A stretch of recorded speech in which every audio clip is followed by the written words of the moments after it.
Hey, y'all, what's going on? I'm Crash This Goat, and I'm here on time tonight. The usual time, the usual time, which is usually about 8 minutes, 8 to 10 minutes after the top of the hour. I don't know why. That's just the way I do it, because I'm doing stuff, and then this as soon as I can get on here. Um. So I hope everyone out there is doing well. I think I'm getting sick. I've been feeling like a little bit of pressure in my chest and a little bit of coughing just out of nowhere. Um, and as I'm going into the evening tonight, I'm feeling a little, I can feel it a little more. And I took some of this.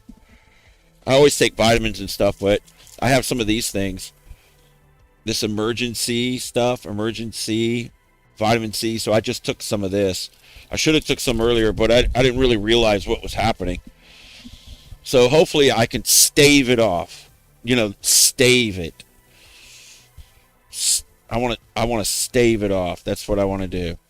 I want to cut it off at the pass before it takes full hold and drags me down into the pit of despair and worthlessness for the next 3 weeks is what it's going to be. It's always a long period of time.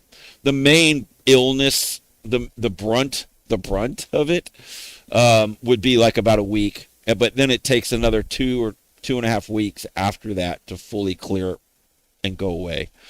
So let's. I mean, it doesn't make any difference to you guys. I know you wish me well and all that stuff, but I'm surely hoping that I'm not. I can feel it though. I'm quite sure it's starting here. A lot of times it starts like in your throat, like how you get like scratchy throat, and like when you swallow, you can feel it's like sandpaper back there, and that sucks. But in this case, it's actually like I can feel pressure like right through here a little bit, and that's like like making me wanting to cough. So I've had it like this before. It starts here and then it moves up, but usually it's up here and then it moves down. So I don't know. Maybe I've got the latest man-made shit that they're trying to kill us all with. It wouldn't surprise me. And no, I ain't taking that thing ever. So don't even ask me about that. Floor 6, what's going on? Yeah, that's right. You were sick. You've been sick too. Did you have the same thing? It got worse, huh? So you're still like really bad. It's not better. Maybe because you didn't have any emergency vitamin C immuno health support like me. See? See, I'm prepared. Maybe you're not. You can't even talk, like your voice is gone. Yeah, you can hear my voice is kind of starting to go, right? And I was thinking right before I started, I was thinking, gosh, I feel fairly decent right now. I'm not that bad, but it's the first signs of it that are coming in. And I was thinking to myself before I started the live stream, I was thinking, man, I wonder if there's a way I can do this live stream where I'm just talking the whole time, but not talk the whole time. I wonder if there's a way I can do this where I don't talk, or talk as much at least. And I'm still trying to figure that out. I'm still trying to work that out. I mean, I could just play videos or something, like pursuit videos or something like that, but I still have to talk. Yeah. Y'all still expect to hear my voice. I'm just trying to get out of my responsibilities. That's what I'm trying to do. I'm trying to lighten up my workload on these live streams while I'm live streaming. See, I want to do the live stream, but I don't want to have to do the work while I'm doing it. I haven't figured out a solution to that just yet, but I'm working on it, and I'm pretty inventive. I'll find a way eventually, maybe, to do this live stream where I don't even have to do the live stream anymore. I need an AI version of myself that can do these live streams, and it would be, y'all wouldn't even be able to tell the difference. Y'all would think it was me, but it would really be AI version of me. like a fake version, but it would be so realistic you wouldn't be able to tell it's not me. See, that's what I need. I need that. Then I can just, you know, chill or watch a movie or something or do whatever else it is that I might want to do. While my AI version of myself is actually what you'd see and hear. I wonder if we could do that. See, now I'm come now. See, I told you I'd find a solution. I've found a solution, but now, okay, now the conceptualizing phase has taken place. Now I need implementation phase. I don't know, and I don't know how to do that. So I don't know. We'll have to see. So you guys thought that I might go ride tonight because of what I mentioned last night. Man, I don't know why. As soon as I start this live stream, like, I start to get indigestion.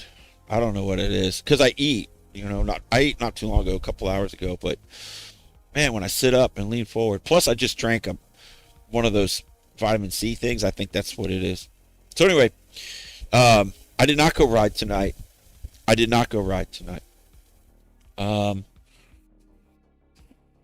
Mrs. Goat's under the weather as well, but she's not sick. She has like some kind of like a pulled muscle, like on her lower back, and I had to take her to the chiropractor today to get kind of worked on a little stretching and stuff. And I had to call into work this morning. I wasn't able to go into work in the morning. I went in the afternoon after we got back, and then I helped her out. She couldn't even walk down the stairs or get in the car or do anything. She couldn't even walk. It's bad. She's hurting really bad. And then after the chiropractor, she's still hurting a little bit, but she's come home, she's rested, and then I went to work. But then I came back home, and I was thinking, I'm supposed to go ride tonight, but there isn't any way I'm going to be able to do that, because if she needs to get up to use the bathroom or she needs something to eat or something like that, I can't be out. I can't be out while she's in a time of need like that. And that just wouldn't be the right thing to do. So Knuckles texted me a little while ago, and he said, "Hey man, we're going to meet up if you want to join us." I said, "I'm sorry, man. I can't go because Miss Goat's under the weather and I can't leave her." He's like, "Okay, no problem." And then she was taking a nap while I was saying that. But then she goes, "Well, weren't you supposed to go ride tonight or something?" I said, "Yeah, but it's okay. I need to be here for you." She goes, "No," and she was actually walking, so maybe the chiropractor helped her a little bit. She was actually, she appeared downstairs, she walked down the stairs by herself, which is great because that's a huge improvement. And then she goes, "No, if you want to go ride, go. It's okay." So then I messaged him back again, and then he said, "Yeah, we're out here, but we're probably just going to chill." Because he said Alex, infamous Alex, the one that does all the wheelies on Instagram, he said his chain popped off. And I didn't get into asking why or how or whatever. I already know why. Right? Because he does all the wheelies.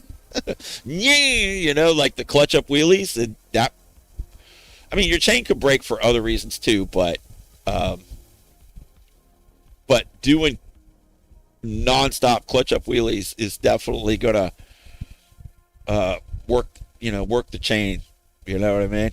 It's gonna do that. So it doesn't surprise me at all. I hope it didn't damage his bike or injure him in any way. It doesn't.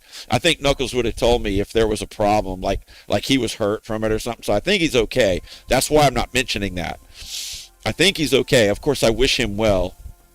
But that sucks when that happens. I've had it happen. Do you know, in all the years I've been riding, that was the only chain break that I ever had. I've never had a chain break except for that one time. In all my life, not a single time has a chain ever broke in all my riding. So anyway, he's okay. I assume I don't know if there's any damage to his bike. I certainly hope not, because that sucks. It's expensive. And but I would say that doing the wheelies, are And that's just part of it. If you like doing wheelies, I'm not saying don't do them. I'm just saying it's not surprising, that the chain popped off or broke or whatever happened. I don't know. Knuckles said popped off. He didn't say it broke. So, but how does it pop off? You know what I mean? Like, it just jumped off, and that would cause some damage if that's the case. To the swing arm and the sprocket or whatever. That's going to, I would guess, I don't know, but I would guess that would cause some damage. I certainly hope it's not the case, because that sucks. But he said they were just going to chill, because I guess Alex was going to come out too, and maybe some other people, maybe Diablo or whoever else, I don't know. But and I could have went out at that time, but what Knuckles was telling me is like, hey, we're probably not going to go ride or anything. And that's like letting me know, if, it's probably, you probably don't want to come, So I was like, okay, no problem. Next time. We'll do it next time. So even though Mrs. Goat said, yeah, it's cool if you want to go, because she was able to get up and stuff like that. But before that, whenever I let Knuckles know that I probably wasn't going to go, she wasn't getting up on her own. And so but that's how Mrs. Goat is. She's like, if you want to go. So, and I really do need video content. I really do need it. But it just would have been the wrong thing to do, to leave her here by herself. And the other thing is, what if something happened to me while I was out? You never know. I'm not saying like die or anything like that, but what if, I mean, you never know. You never know what can happen. Something might happen where there might be a mishap of some kind. I mean, so far it hasn't happened to me, and I certainly hope it never does, but what if it did and she couldn't walk? And then what if I got injured or something while she can't walk? Who's going to take care of me? You know what I mean? See, I was thinking about that too. What if I get hurt and she's hurt at the same time? Then she can't take care of me. That ain't going to work. So that's another thing against going, right? Or what if I was going to say, what if I got picked up by the you-know-who's, but that ain't going to happen. Just don't even worry about that. No, I'm kidding. You never know, but they would never have a reason to want to pick me up. I'm just thinking of all possibilities. You know what I mean? So that it was an aborted mission for tonight. An aborted mission. Abort. Reconfigure. We're gonna have to reconfigure our plans, I guess. I don't know. So anyway, what else? I rode the bike today. I did. That thing is loud. It seems louder than it used to be. Man, that exhaust on that thing is so loud. It's crazy how loud it is. I really liked it whenever it was a little bit quieter. I don't really like it as loud as it is right now. I mean, I'm not saying I don't like, I just said I don't like it, but that's not really what I mean. It's cool, it's okay, but it is a tad bit, let's just say a smidge, right, on the loud side for me. Somebody else, might be like, oh, hell yeah, it sounds amazing. It's okay. It's all right. I'm going to live with it. But it is a smidge, a tad bit, a little bit too loud over what I would prefer it to be. If it was just, I don't know, maybe 25% quieter than what it is right now, that would probably be perfect. So I rode the bike. It seems to be running good and everything. The suspension feels pretty good the way it is. I'm running it in dynamic suspension mode. I was running it in fixed mode, but I put it back in dynamic and it feels really good. And then the electronic suspension, in that mode, because you can turn that off to where it operates just like a regular suspension, where it's not actively adjusting itself for your ride. But I use it. I like using it in dynamic mode. It handles really good like that. I don't know. It just bike runs really good. I don't know if it has something to do with the way that it almost feels like it changes the way the engine feels too when I put it in dynamic or fixed mode. When I switch back and forth, the engine feels different. And I wonder if the suspension works in conjunction with the ECU mapping for the engine. It feels I'm getting that feeling whenever I'm riding it, because it feels a little different between fixed suspension and I'm not just talking about the suspension and the way the ride feels. I'm talking about the way the throttle behaves. It seems to be a little different, but I don't know that for sure. But I'm definitely, I mean, I ride this bike a lot. I mean, I know this bike very well, and I can detect those minor, almost undetectable differences, something that may go unnoticed by somebody who hasn't ridden it as much as I have. But I, I'm always hyper focused on the bike at all times when I'm riding it. Every time I get on it, I'm always keeping track in real time of what the bike is doing and how it's performing, because I'm always like thinking that if there's an anomaly or if something is wrong, I want to be on top of it immediately. If I feel anything or detect any kind of a difference in the way that it's handling, the difference in the way that it feels when you ride it, a difference in the way that it performs as far as the engine power goes or the way it sounds, I'm always really hyper focused on what the bike is doing and what it's telling me, like through the way it feels, like through vibrations or the way it handles, the way that the tires interact with the pavement, the way the suspension feels, the way the power delivery is. I'm always really in focus in terms of keeping track of all of those things, because when you ride a motorcycle and you're riding it at fairly high speeds and taking turns fast and all that stuff, if there is a problem, you don't want to find out when you're doing triple digits in a turn, you know what I mean, or hauling ass down the highway and then something cuts loose on you. You want to be able to notice any signals or signs that it might be giving you before a catastrophic failure could occur. I mean, it is a machine, and you just never know. And with the Ducati, it's not like a regular Japanese bike. It kind of always feels like it's almost broken all the time. You know, it's just, I know that sounds weird, but because of the Desmo and the way it sounds and just the transmission, because there's a little bit of lash in the drivetrain, because the way this bike is, you can't tighten the chain like you can on a Japanese bike and then it will be okay. You have to leave a little bit of slack in the chain, and it feels like when you're on off the throttle, you can kind of just feel that extra, you know, slack in between acceleration and deceleration, so to speak. I mean, it's just not. It's a more of a raw feel, and I'm sure you've had other content creators mention or try to describe what a Ducati feels like in comparison to something else, like the BMW, for example. It does not feel raw in any way.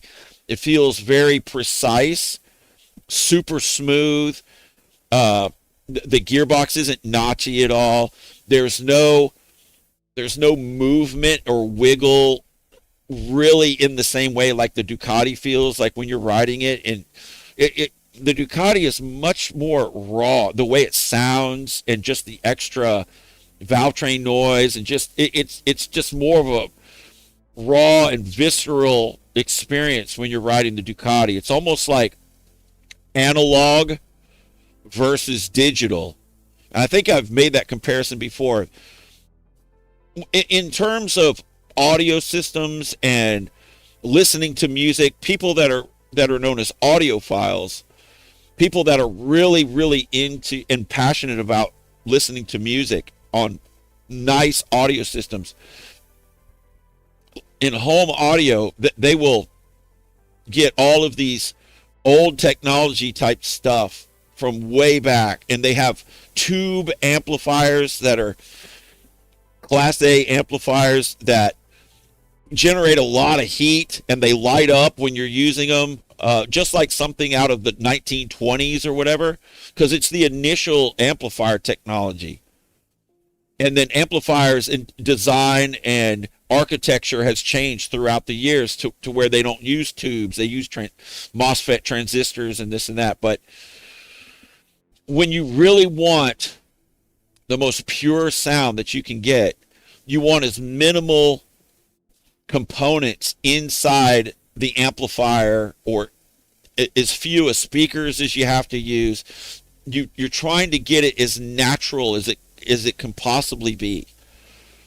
And by comparison, then you can fast forward into the modern era where they've got all these digital amplifiers and the Class D type technology to where they just sound different. The switchers inside are just not as fast or as precise. And some people compare listening to vinyl, like records, LPs, compared to like MP3s. Nobody who's an audiophile really will accept listening to an MP3, which is a compressed audio file, as opposed to like a wave file, which you'd find on a compact disc, which is also digital, by the way, but it's not compressed like a MP3 is. So when they compress it, it cuts out a lot of the musical information. But your ear, unless your ear is highly trained, unless you're an absolute audiophile and you have a super badass system like what I'm talking about, you're not. Most people won't be able to tell the difference, and that's why but it's so convenient because the file sizes are so small, and you can store a bunch of them on your phone. Like thousands of songs can fit on your phone. But if you do them in WAV file format, they won't fit on your phone. You can't fit hardly because the files are so large because they're not compressed. So the reason why I'm talking about that is I'm using that as an analogy to compare what the Ducati feels like compared to, like, say, the BMW. The BMW is smooth and precise, and everything is just so perfect, and it doesn't make any clunking noises or anything like that. It doesn't vibrate as much, hardly at all. And it doesn't have what you would call, it has less personality, let's say, I'm not shading the BMW. It's a fantastic bike. I'm just saying, I'm trying to place it into words, the difference between the two. And the reason why I'm talking about all that is because when you ride the Ducati and you're used to riding Japanese bikes, which I always have up until this bike, it does take some getting used to. And I'm really used to it now. And after all the oil changes I've done, and they've all been perfect, there's been no debris in there, and the bike has sounded the same over all these years. And for some reason, I'm just, but I have had some things go wrong with the bike and this and that, where it's had to go into the shop and all that. So I have had some experience with it. There have been some failures, but they really haven't been the bike's fault. Most of them weren't the bike's fault. It was circumstantial type stuff, and one thing led to another. Just a unfortunate series of events, that kind of brought that about. But and because the bike feels raw. So, if I was riding the BMW, these thoughts probably wouldn't be in my mind as much. But the BMW, what's interesting? And this just dawned on me as I'm saying this, and this is something I already know, of course, but this is a key thing that you guys should find very interesting, because this is wild. And I've never really thought of it like in these terms. The Ducati feels like it might break at any moment. It feels it's making a lot of noise, and it's got a little bit of slack in it, and it vibrates a little bit. It moves and dances around, and you would think, man, this thing, Is it okay? I mean, it's like, is there something wrong with it? Somebody might think that if you're not used to it. But there are no problems with the Ducati motor going to shit while you're riding it. That's not even a thing. There hasn't been any catastrophic engine failures really for the Ducati. But the BMW is the one that feels really precise, like so advanced and smooth and refined to where you don't even feel it when you're shifting it. When you shift gears, there's no clunk on the shifter on your foot when you're shifting it.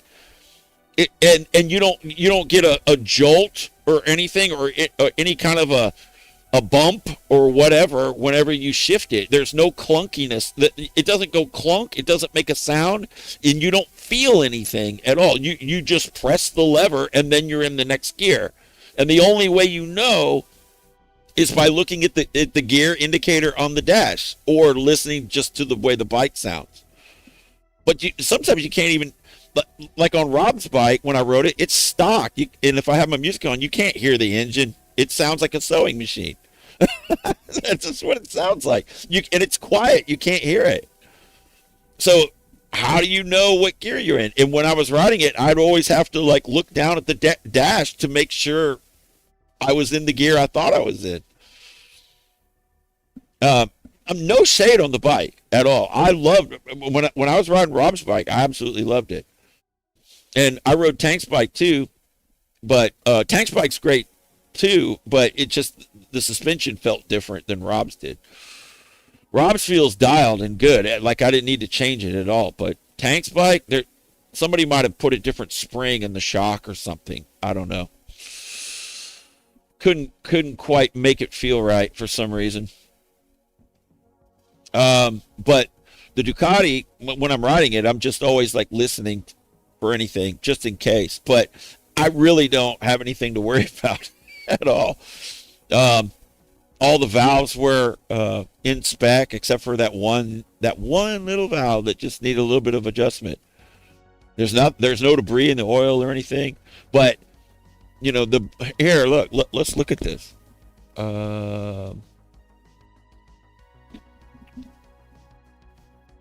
Has the Ducati V4 engine had any issues with serious failure?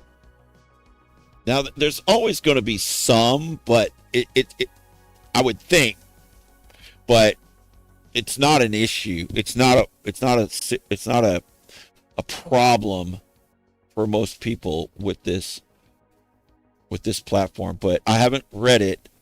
Hang on just one sec. I'm just getting it going here. Let's see.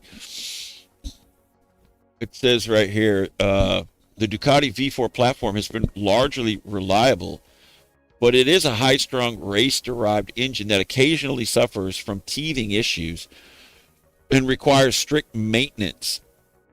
While catastrophic, widespread engine failures are rare, there are several known mechanical, electrical, and oil-related issues owners frequently report, excuse me. But see how it changed the subject? It says, while catastrophic and widespread engine failures are rare, there are several known mechanical, electrical, and oil-related issues. One of these are the water pump. Everybody knows about the water pumps in the V4. But that's a relatively minor, that's not a catastrophic failure. What I'm referring to as catastrophic failure would be a rod thrown through the crankcase, right? To where it's dumping oil out as you're riding it. A seizure or some kind of bearing failure, something like that.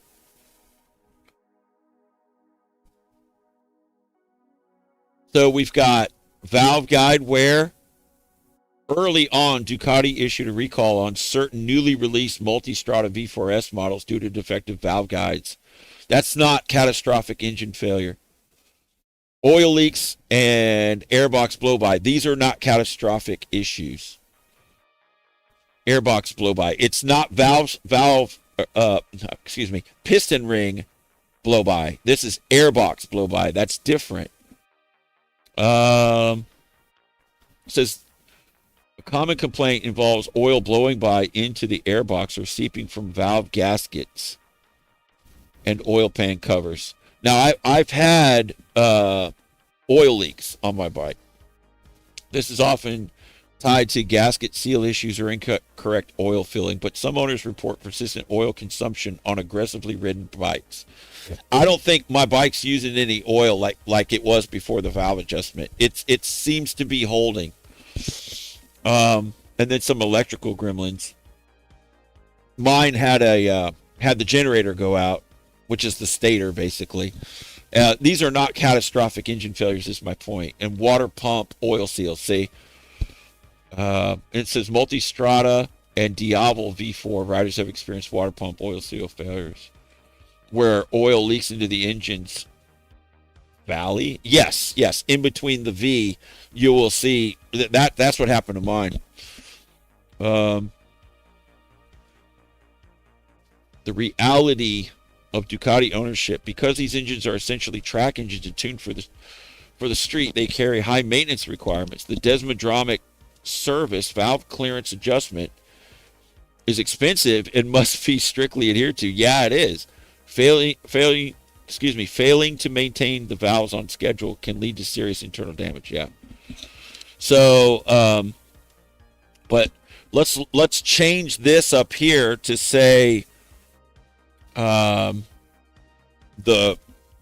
has the BMW S1000 RR engine had any issues with serious failures? Yes. See, we've asked this before a few months ago, right? It says right here. So the engine, see, this is the point I'm making. The bike and the engine that are so smooth, that don't make any weird noises, that don't have any odd vibration or clunkiness to it whatsoever. Total precision, right, is what it feels like when you ride it. That's the one that has engine failures for whatever reason. But the Ducati doesn't for whatever reason, right? Yes, the BMW S1K RR engine has experienced some serious, highly publicized failures. Yeah, because a lot of people on YouTube, content creators, big ones, have bought these bikes and then the motor's blown on them. And then some of them were rejected warranty coverage, public, like in the massive public spotlight. Well, I guess it hasn't dissuaded anybody really on a notable level to stop buying BMWs, because everyone knows the BMW is the social media starter kit #1 recommended bike for your starter kit. And so you get a lot of people that, I don't give a shit. That's part of the starter kit for my social media channel, and so I'm going to buy it no matter what. So it's primarily revolving around early gen models 2019 to 2022. While many bikes run flawlessly, true. Serious issues like dropped valves, that's serious catastrophic failure. Connecting rod failures, yep, serious. And water pump leaks have affected some units, leading to blown motors. Blown motors, that's like the worst thing ever. There isn't anything worse than that when it comes to motorcycle ownership. That's the worst. Unless you get something like an electrical problem and your bike burns down to the ground or something, you know. I guess that technically would be worse than a blown motor, but let's just say that most bikes don't burn to the ground. But a fairly common thing.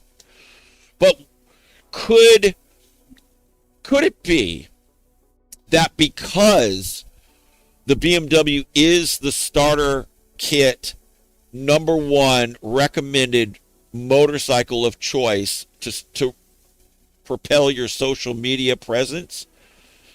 That might be a correlation there because of the type of people that buy them and then what they do with them, right? So the Ducati, on the other hand, at least for the most part, seems to be a more of a mature ownership as compared to the BMW, which would be the younger crowd. Because the older people who are buying Ducatis, I would say, I mean, everybody knows it's like this, right? I'm not just making this up, right? Everybody knows that typically Ducatis are bought by older guys, and they probably don't even ride them that much. Up until recently, over the past like 2 years. You know why, right? Because I got mine, and then everybody saw how good mine has been doing, and then everybody wanted one for themselves. And I promoted a lot of sales of those bikes. I'm not even kidding. I definitely, I've heard people say that they wanted to get one because I had mine. So that's for sure, right? It's like the videos are just like a big commercial for them, of course. The 610 Loop video is probably the best one. But I used to go out on bike nights and rip them. And I'm sure all of those had an effect to some level. I don't know how significant, though. But I'm just going to go ahead and think that, all right? Even if it's not true. I don't know. Just kidding around mostly. But what was I going? Oh, yes, because the typically older gentleman type crowd who owns them but probably doesn't ride them as much, you would think, well, maybe that plays a part in the fact of no serious catastrophic failures. But in the vice versa, in the alternate side of that, you've got the younger crowd. I'm guessing on this. I have no way, just from what I've seen, and then they abuse them. You know what I mean? They're out there ripping on them and and you know, the younger people off the rev limiter. They're doing the wheelies with them. You know, they're really just. I would say the BMWs probably get a lot more abuse from their owners than the Ducatis, which gets more abuse from their owners. Ducati or BMW S1000 RR. We need to be specific. Ducati V4 or BMW. Okay, let's see if that question works. I don't even know if it will.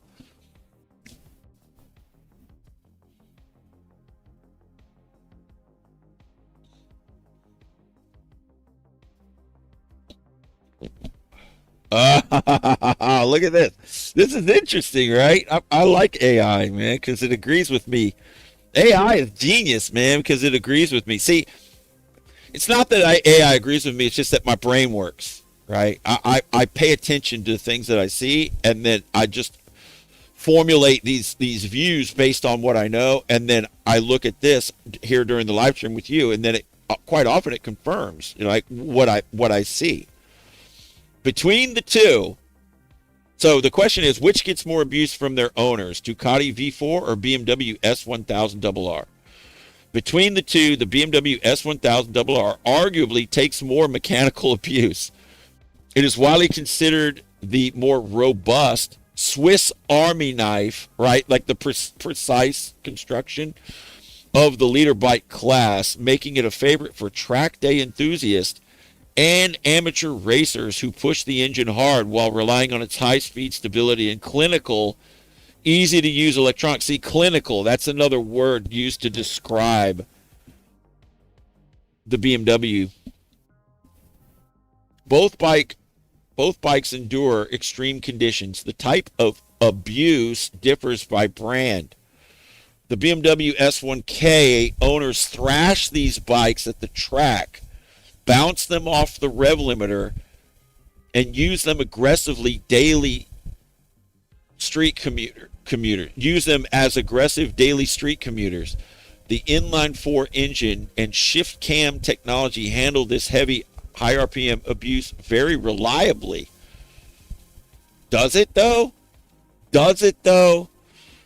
The Ducati Panigale V4, often treated more like a Ferrari, owners typically baby them in stop-and-go traffic due to intense engine heat and aggressive ergonomics. But they get wrung out in the canyons and used aggressively during track days because Ducati requires meticulous and notoriously expensive maintenance. Owners generally keep up with servicing or risk catastrophic desmodromic valve failures. So the owners are more disciplined for whatever reason. It gave you some reasons here, but I would say it's also because the owners are older than the BMW owners. Generally speaking.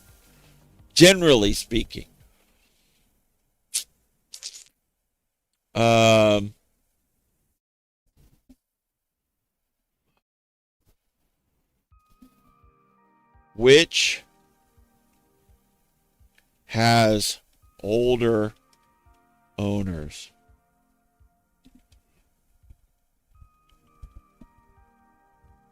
Ducati V4 or BMW?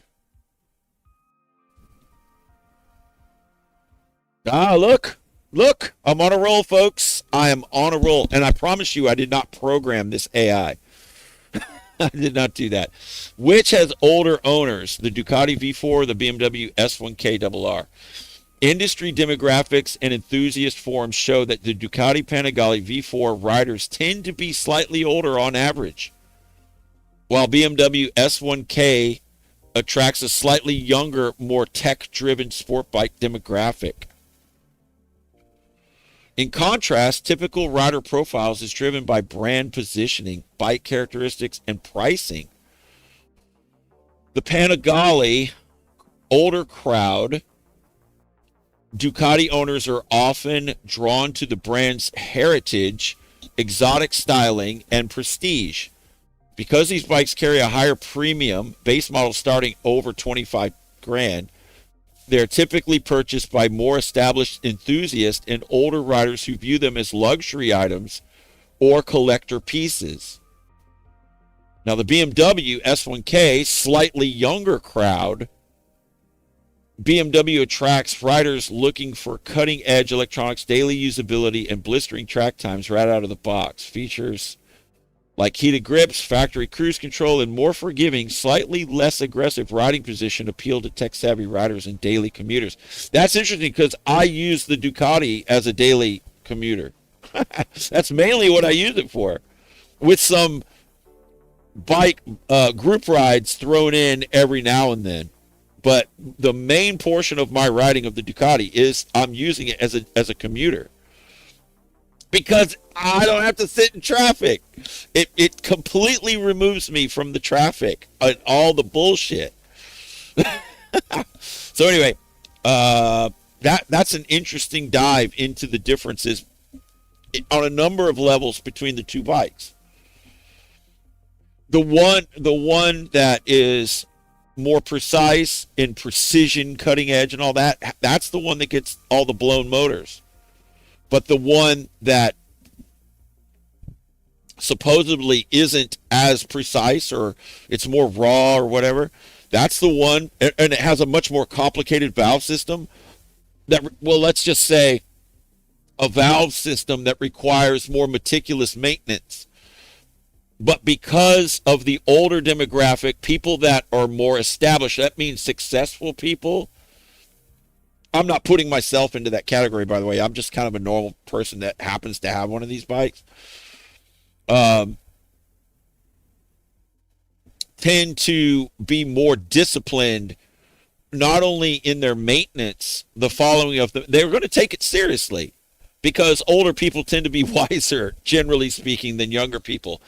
And they understand that if they work hard to buy something, and they appreciate it because of that, maybe. I'm not saying younger people don't appreciate things. I'm not saying that. But when you get older, you're just less likely to uh, abuse the bike, or whatever it is, your car, or you're going to be more likely to take care of your house. And, you know, it's just because you learn more as you get older. As you get older, you just become more disciplined, hopefully. You know, that's the idea anyway. You're smarter because you've been around longer. You've seen more stuff. I mean, generally speaking. So you're more likely to say, well, if the manual says that this is the recommended service interval, that's what we're doing. And then they have the money to pay for it, which is extremely expensive. Ask me how I know. It's terrible. So anyway, that's my opening, folks. That's a 46-minute opening. Tyler says, have you seen the Ducati EDS Dual Sport? Maintenance intervals are crazy. I have not. What is that bike? I don't know all of the Ducatis, but let's look it up and see. I'm happy to look it up because I'm interested now.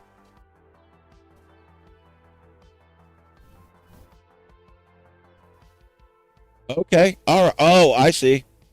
Yeah. This is cool. So it's an enduro basically. Ducati has just recently, over the past couple of years or whatever it's been, has gotten into, they have the adventure bikes like the Multistrada and stuff, but they're doing these types of bikes now, and they have a motocross bike too that has the most powerful single cylinder engine that's ever been produced in a production vehicle. It's cool. I mean, that's badass looking, isn't it? I mean, the Ducati, they always have really good styling. Whoever's in charge of styling, really, they do good. That's a 450. So Ducati's street legal 450 Enduro takes shape ahead of the 2026 launch. Ducati's new Enduro. Ducati's new 13 grand dual sport motorcycle, the Desmo 450 EDS. So that's the bike you're talking about right there. It looks really cool. And it's street legal. Right? New motocross bike. Because it looks like it has a light on it, right? At least this one does. This one has a light right here. I don't know where the turn signals are. I don't know. Here's a couple on the road. See? There's the lights on them. You can see the lights. And they got mirrors. You can see the mirrors right there.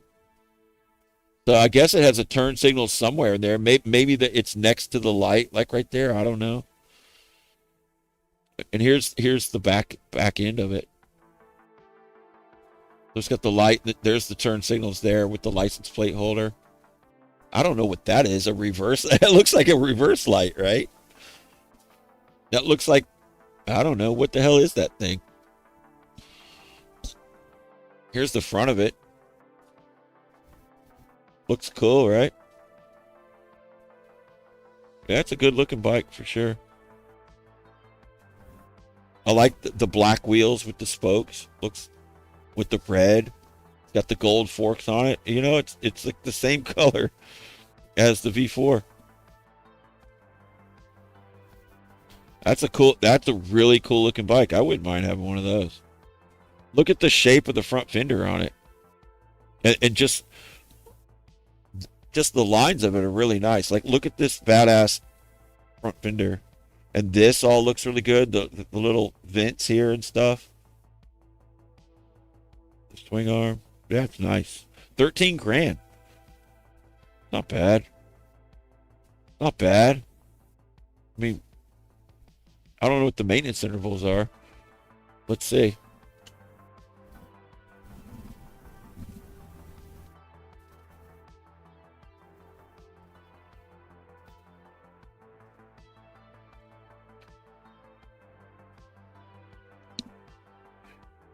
Um, Says the Ducati Desmo 450 EDS is a hardcore street legal enduro featuring a high performance race derived engine. Unlike traditional street motorcycles, its service intervals are measured in engine hours instead of mileage. Well, that's like boats, anything that's off road, airplanes, boats, water, like jet skis, personal watercraft, and dirt bikes, and then other pieces of equipment like lawn and gardening type stuff, like zero turn lawnmowers and things like that. Construction equipment, all of that stuff's done by hours, not miles. This is street legal, though. You would think they would do it by miles, but apparently in this one, it's done by hours. And then it says maintenance requirements tie directly to engine stress and can be monitored in real time via the Ducati X-Link app. The recommended service expectations are broken down below. Oil and filter service, 1,500 miles. That's a lot. That's a lot of miles for a dirt bike. If you're riding out in the dirt, chances are you're not going to be going really fast, so it's going to take a little while. It's going to take longer to get up to 1,500 miles than it would, say, on the V4, right? Out on the blasting down the highway. You get, the faster you go, the more miles you put on it. Nobody ever thinks of it like that, but if you're going slow, say you're going to go out and ride for an hour, but you're only doing 60, well, you just did 60 miles if you didn't stop. But say you go ride for an hour and your average speed is 120. Well, that's twice as many miles, right? Because you're just a faster rider. Not referring to any specific destination, because you don't really use a V4 to travel from destination to destination. It's more like just you go out and ride it for a period of time and then you go home or whatever. It's not this type of bike, at least not for, unless you're referring to commuting. If commuting, yes, you have a destination, but typically that's not what the V4 Panigale is used for. So you would just go out and ride it for a period of time. But if you kind of just do 60, 70 miles per hour for an hour of riding, and then you go home because your wrists hurt. Oh, my wrist. You're going to put a lot less miles on it. But if you're a fast rider, if you're like a go fast person, you're going to have a lot more miles on your bike. That just stands to reason. The valve clearance check, 180 hours. Extendable up to 240 hours based on individual wear. So if you're ripping the bike, you're going to need to check it every 180 hours. But it's just like a single cylinder, though, right? So it shouldn't be too bad. Piston replacement. What? What is this? Now this one is wild. Piston replacement. That's actually part of the maintenance. 90 hours. What? So you have to replace the piston after 90 hours? Extendable up to 120 hours. Whoa, thanks. Based on individual wear. What the fuck does that mean? That's wild. I see what you're saying now. And a full engine overhaul. It's just getting better. See, they start you out with oil and filter, then a valve clearance check. Oh, not so bad. Then, oh wait, what's this? Piston replacement. Oh, what? And then you're like, okay, I guess. And then you come down here, full engine overhaul. What? This can't be true. Variable. It says variable, determined by the engine wear algorithm in the X-Link app. So the app is linked to your bike, and it's going to be measuring how much throttle you're giving it, how much time it spins at a higher RPM. I'm just guessing that this is how it would work. And whatever temperatures that you may be experiencing while you're out riding. So temperature, how long you use it at a given segment of your use of it, maybe. That's wild. A full engine overhaul, and that's variable, determined by engine wear. Because the Desmo 450 EDS utilizes a high-strung racing-focused motor, it requires significantly more frequent maintenance than standard street-focused dual sport or adventure motorcycles. So, would you like to view the full diagnostic capabilities of the X-Link app and find a Ducati dealer?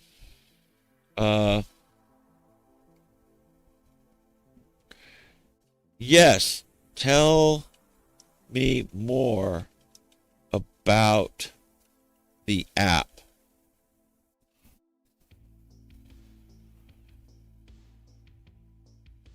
Ducati X-Link app functions as a comprehensive digital tuning tool, diagnostics dashboard, and live suspension tuner. So I guess as an electronic suspension, it's the only way that would work, right? Requires a smartphone connection to the motorcycle via the optional Ducati Com Link Wi-Fi module. Predictive maintenance and diagnostics. The app's standout capability is MotoGP-derived predictive maintenance developed by Ducati Corse.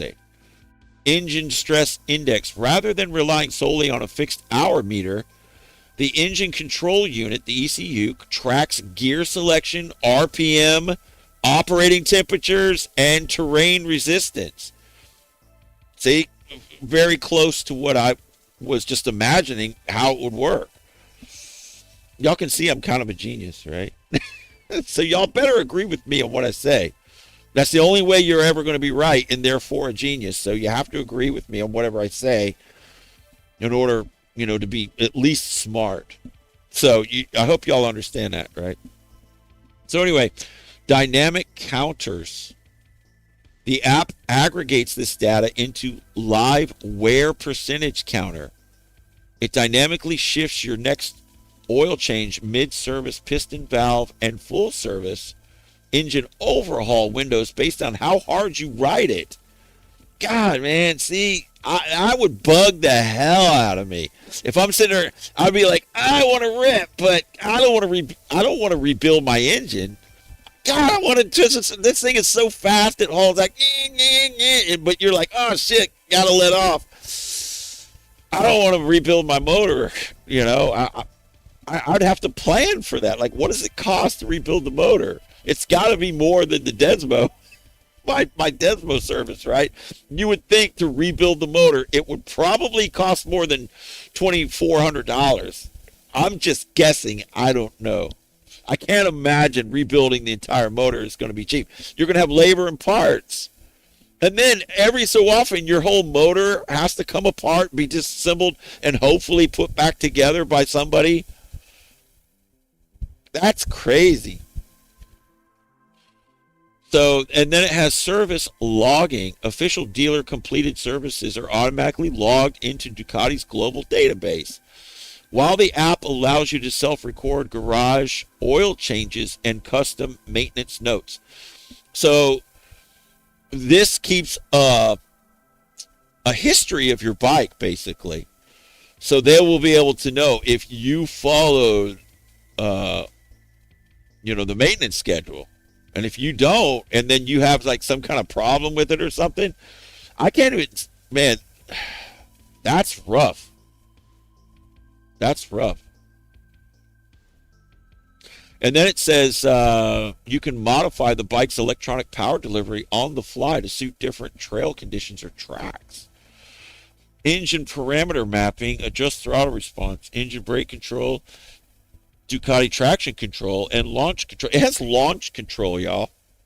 This enduro bike has launch control, mind you. That's something you're going to need out there on the trails.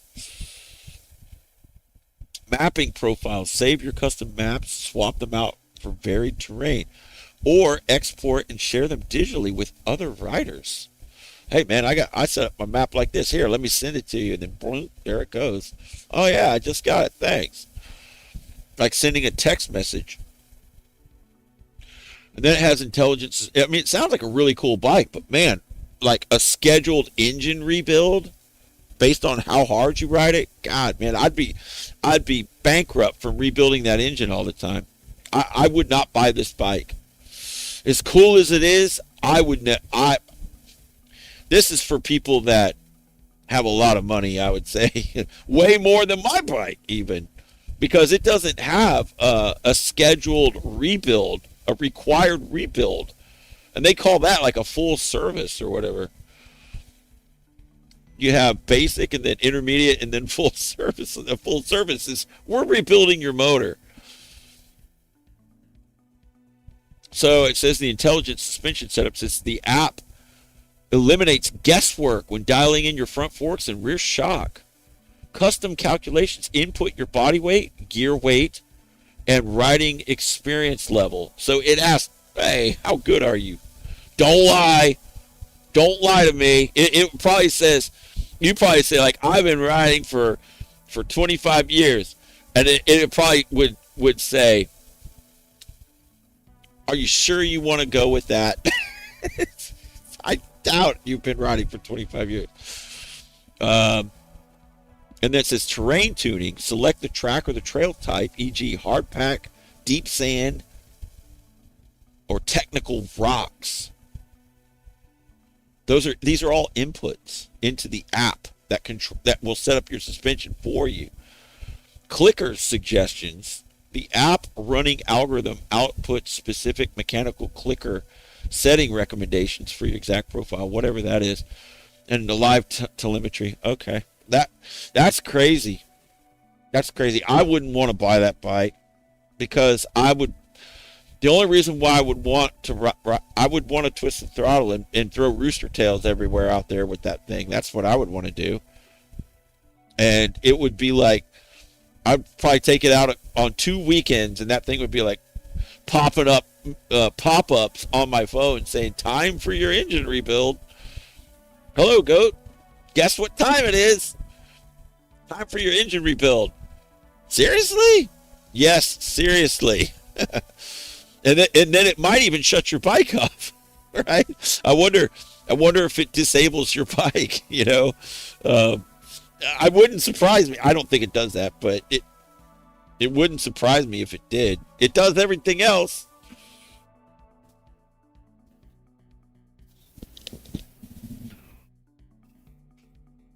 Anyway. Lucas's goat. Doubtful this engine is much different than your V4. Probably similar service to your V4. No, there is no scheduled rebuild for the V4 that I'm aware of. There's no full rebuild scheduled for the V4.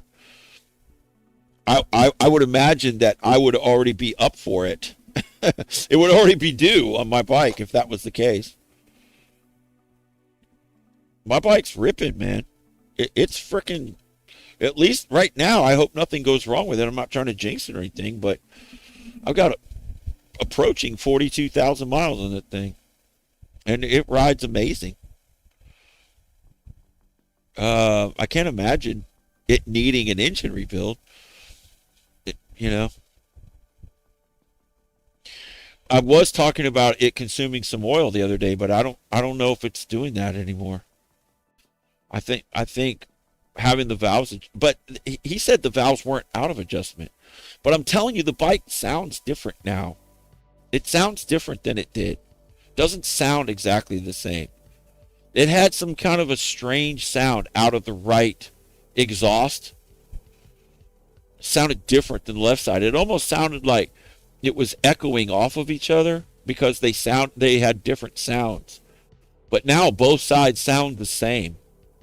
It's loud. It is definitely loud. But that might be caused by the spark plugs too. It may not even be the valves. The spark plugs that were in there since the last Desmo service, and that's been 2 years. The last time it was done was 2 years ago, I believe, roughly 2 years ago. And some people say that you should change the spark plugs like every 8,000 miles or something like that. You know what it takes to get in there to change the spark plugs? You have to take the whole top and back of the bike off to disassemble it to do that. But if that was the case, like why my bike sounded differently, then yeah, it's probably something that I should have done. How often spark plug replacement 2022 V4S.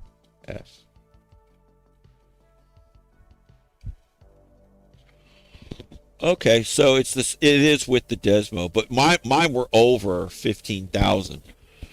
I put more than 15,000 miles on those spark plugs, so it could have been the spark plugs not doing so well. But the spark. I don't think the spark plugs really go bad. I mean, a lot of people think, oh, you got to change spark plugs. No, you don't.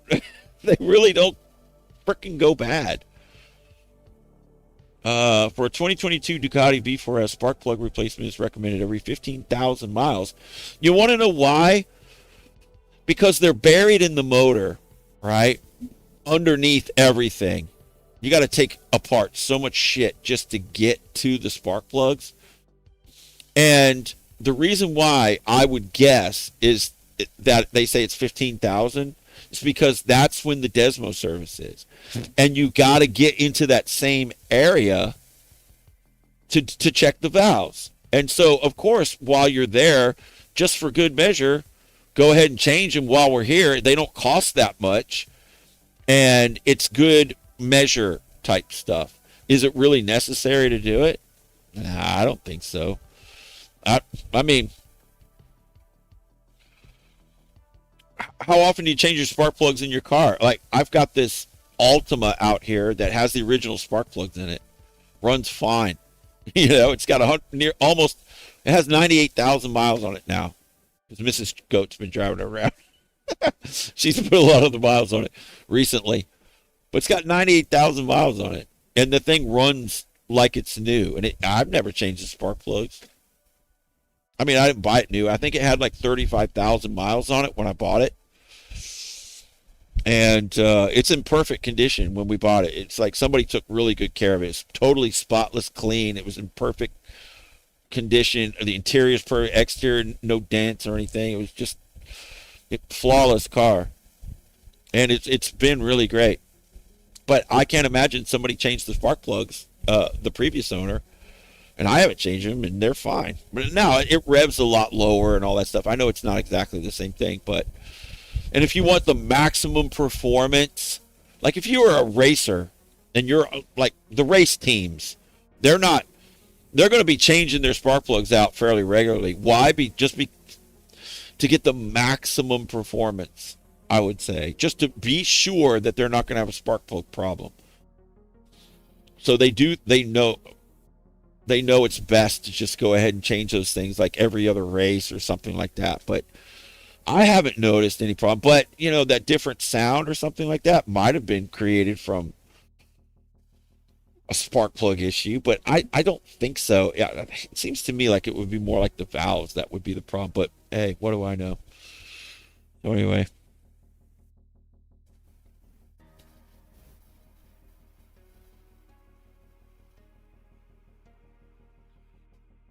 Says Bezzy says my moto buddy was helping me adjust my Hornet suspension to my weight and was getting wrong information through the AI slop.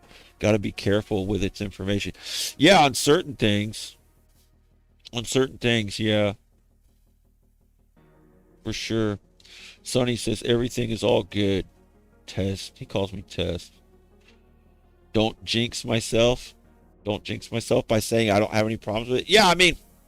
So that's why I say so far. I mean, anything could happen at any moment. I know that better than anybody. Of course, I don't want to jinx myself, but I'm just saying, like, so far. And, who knows? I mean, who knows what can happen?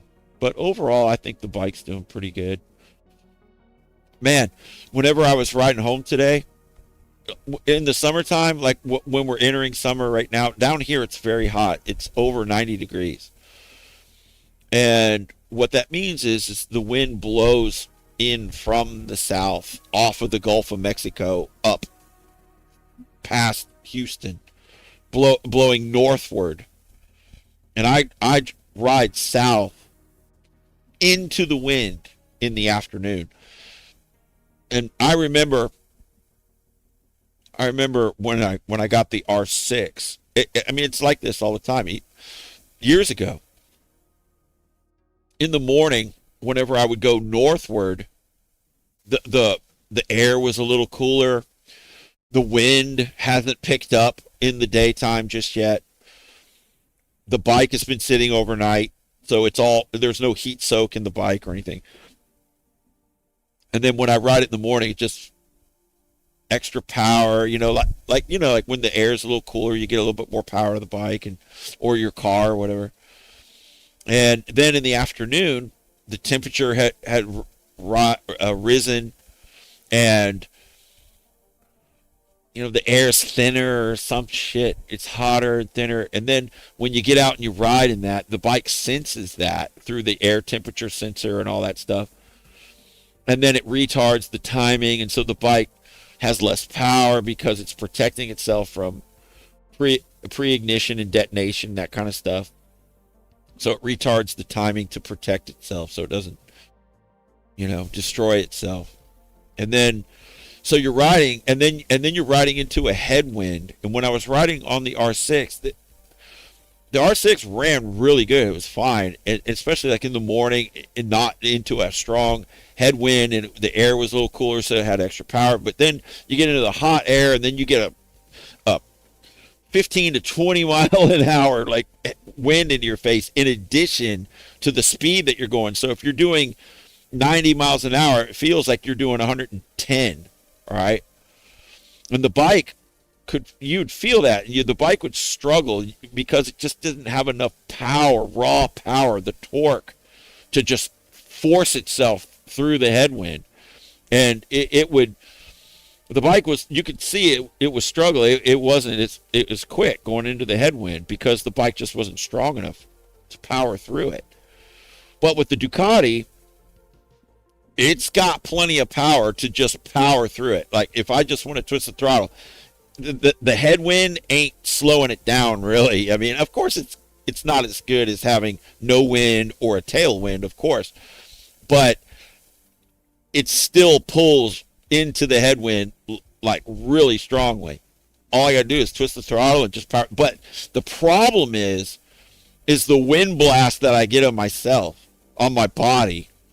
And man, I'm having to really grip the bar. I mean, I could go into a full tuck and then just kind of ride like that, but I don't want to tuck. So I get a strong headwind on my helmet, and it's like pushing the helmet down like into the front of my upper chest, and then the wind on my upper body.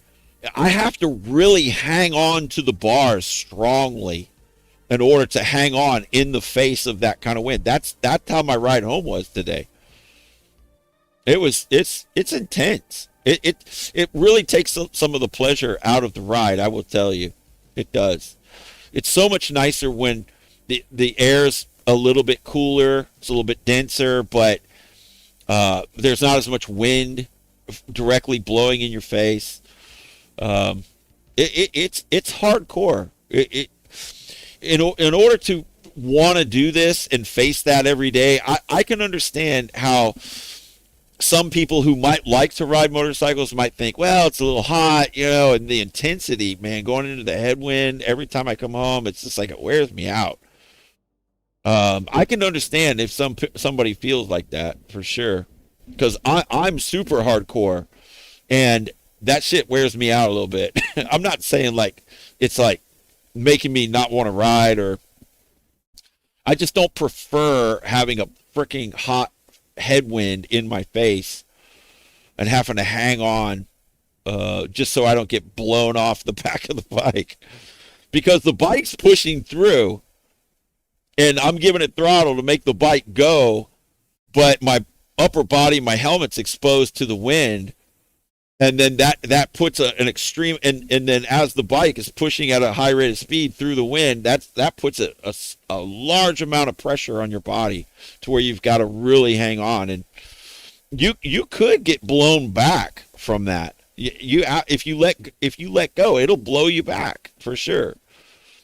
We've all been riding in our cars or whatever, or as a passenger in a car, roll down the window, been going down the highway, and you stick your hand out, and your hand goes whoosh, it goes back, right? You can put your hand out, and you can just feel, like at 60 miles an hour, you can just feel it pushing your hand back. And then we've all done this thing where you can kind of play, and you can kind of make your hand go like this, and it pushes your hand up like an airplane would do, right? Like you're playing airplane with your hand just to feel the wind.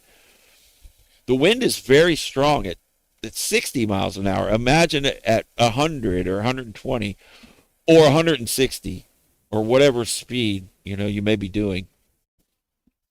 But if you, with a strong headwind like that, you do see. I don't normally have to tuck at all, even at 140 miles per hour or whatever. I don't need to tuck when going that fast. If I start to get up higher than that, then yes, I will come down and go into a tuck to become streamlined. Just so you can be quicker, so you're not acting as an air brake fighting your bike. But if I'm not really trying to go real fast, like as a point of a goal or whatever, and I'm just cruising at a certain speed, I won't tuck. Tucking makes it look like you're really trying to go fast. And what I'm trying to do is go fast and make it look like I'm not trying to go fast. That way people are less likely to, I don't know, be freaked out by it or something. I don't know. Call me weird or whatever, but I kind of think about things like that. So, but if you are going to go really fast, yeah, you're going to have to tuck for sure. When we go out and do route runs and stuff, well, we're tucked for sure. You got to be. You'll get blown off the bike. And then when you're taking turns, like on slow speed turns, like you see at the track or out in the canyons or whatever, people put their knees out and that kind of stuff. On these turns that we're going, when you're doing 170 miles per hour or whatever, or faster, you ain't sticking your knee out because it'll catch in the wind. It'll pull your leg back. You don't need that shit. It's really just a gauge, and it acts as an air brake to help slow you down, to get up in the wind as you're trying to late brake into a turn so you can keep your speed up. And it helps slow you down. In addition to your brakes, your body becomes like an air brake. You put your knee out, and then like on the racetracks, you see them put their whole leg out. Well, they're putting their leg into the wind. It's a gauge, and it changes the center of gravity, and it helps them feel stable under hard braking, to have almost like it's a 3-point, like a tripod at that point, and it kind of makes you just feel like you're more. It's easier to gauge when the back wheels starting to come off the ground, like almost into a stoppie. That's maximum braking force. And then, but it also acts as a wind brake too, to help slow you down. But if you're going really fast, and you're taking high speed turns and stuff, you can't put your freaking knee or whatever out into the wind. And I've been moving at high rates of speed and then just taking my hand off the bar to adjust my radio or my volume or something, and then went to put my hand back on the bar, and then as I'm grabbing it, the wind is pushing my hand back, and I have to re-grab it again because the wind is pushing so hard on it. When I put my hand back down, my hand kind of goes like that, and then I go and fight it and put it back down. Yeah, you almost have to do that airplane thing, like when you stick your hand out the window of your car. You almost have to make it easy. That's what you do. You're not going to go like this to try to grab the bar again. It's easier to kind of put your hand like that and then grab the bar.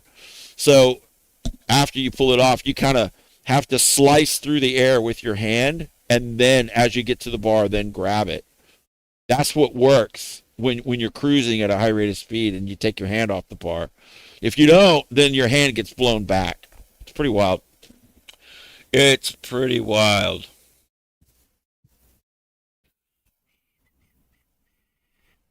All right, so what is everybody talking about?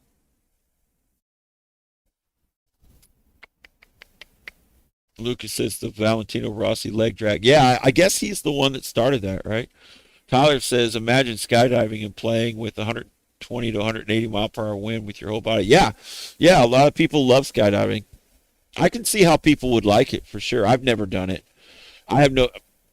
I mean, I do have a pilot's license. I've been in airplanes. My dad's a pilot. You know, I've been in airplanes a lot. Not so much lately, but in my lifetime, a lot. But learned how to fly plane stuff. But I never wanted to jump out of one if I didn't have to. I don't know. Just I don't, you would think, you know, because of the way I like to ride motorcycles and do other stuff or fly an airplane, um, that okay, yeah, skydiving, that's not that much different, you know, than riding a super bike at a high rate of speed, doing what we're doing. I mean, which one's more dangerous, the skydiving or riding the super bike? Well, see, I don't really think about it in those terms. I really don't. Which one am I more comfortable with? That's how I think about it. And I'm not comfortable with skydiving. I never had a desire to do it. I can see how, and it looks cool. You know, just something about falling to your death as a form of recreation. I don't know. That just doesn't seem appealing to me. It never has. No, I'm not talking shit about it or anything like that. There's a lot of people that love to do it, and I get it. I certainly get it. And if that's what you want to do, I support it. And I do think it's cool, but I personally just don't want to do it. Like somebody who might look at us riding motorcycles and say, those bikes are really cool and it looks amazing when y'all are riding it, but I ain't gonna do it. See, that's the person that just, you know, they just don't have a preference for that. But they can still appreciate it.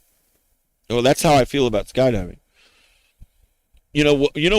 What I really think is cool, and I've always kind of been somewhat fascinated with, is the wingsuit flying. The wingsuit flying off those high mountain cliffs, and then they're just flying right above the edge of the mountain and stuff, and then flying through those canyons as they're technically falling. They're really, it's a controlled fall with the suit. They're not really flying.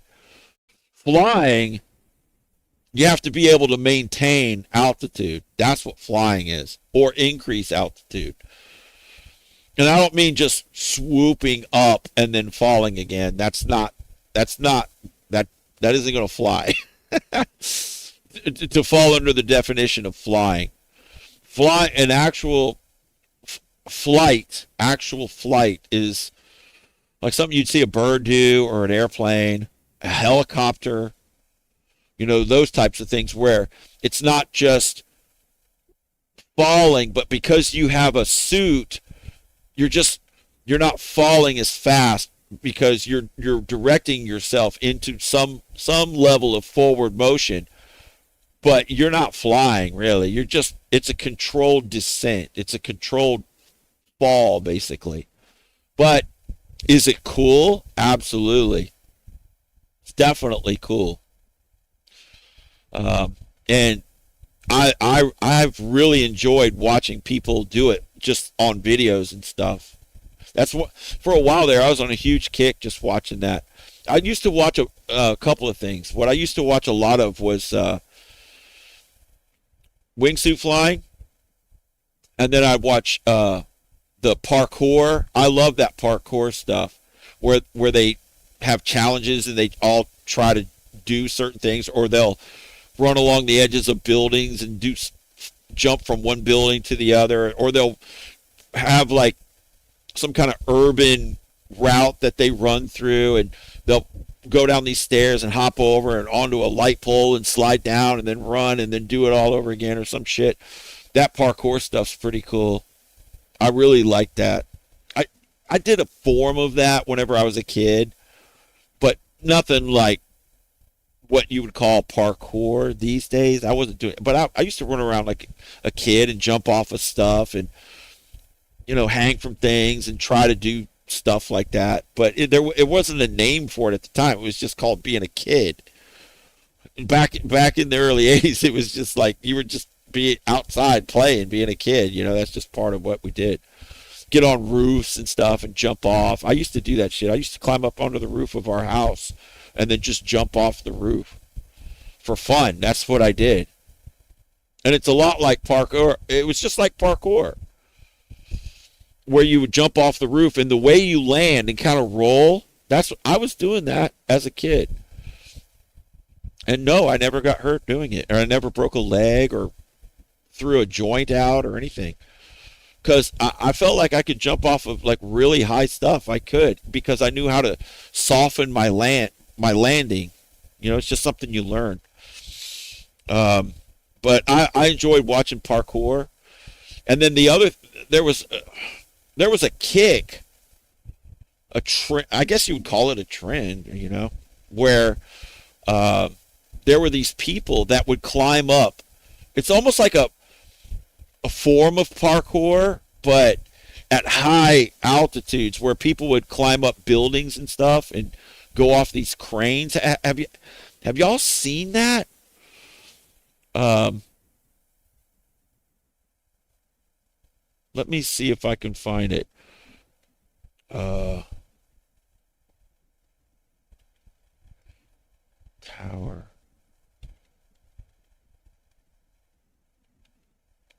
and crane. Like, where was that one? Like this right here. This is 3 years ago. This is what this one's freaking. See, like, I don't know if this is the one. Sneaking by security to climb a 400 or 1,400 foot crane in a storm. Like these people would just go up on these things and then just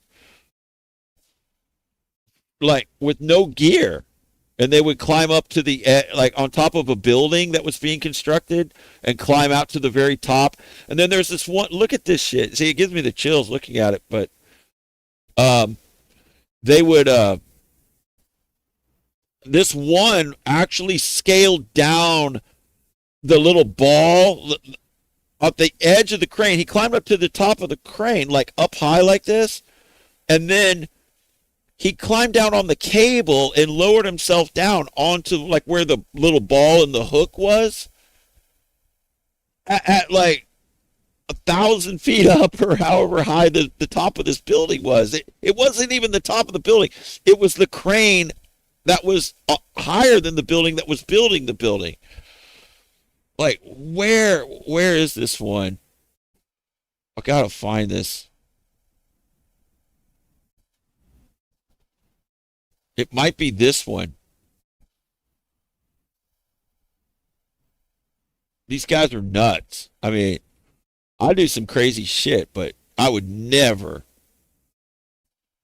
I don't know what's going on with my internet. I pay a lot of money for internet, but it always is slow for some reason. Like, look, he's on top of this fucking guy. He's on top of the goddamn crane. This is absolutely insane. Now watch. I think he's gonna. He's just standing on the top of it, like what? Who does this?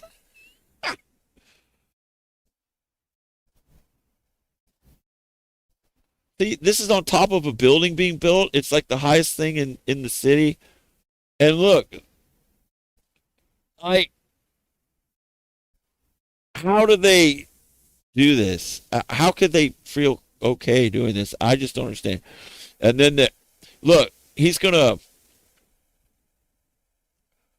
There's a cable that's hanging down that's got the hook or the clamp or whatever you call it.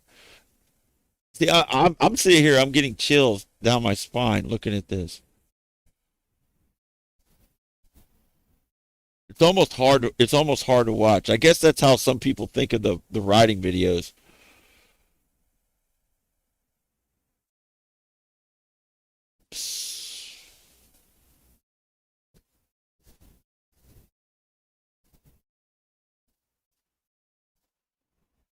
I don't know. I don't know how anybody could do this. I don't know if this is the one where he scales down on the cable,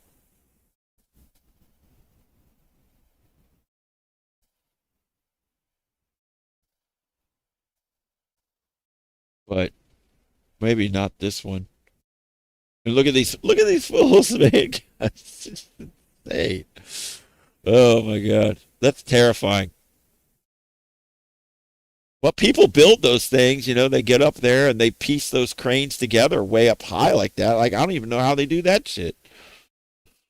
But it's crazy stuff. It's crazy. You know, but I don't really watch too much of that stuff anymore. It gives me too much anxiety. Yeah, me. I know. Um, the but I was checking those out for a while. There was like huge kick of people doing that. Why? Because they get views. That shit gets that video right here that we just watched is 2 million views on it.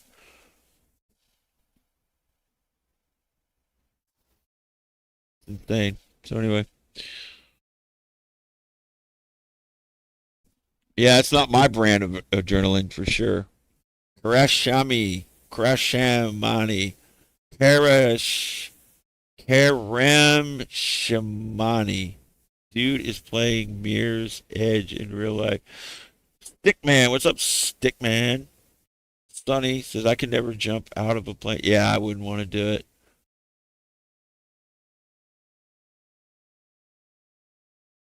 Freedom says nothing compared to the 30s steel walkers. Yeah, those guys were crazy too. They didn't have any gear. There was no OSHA or anything like that.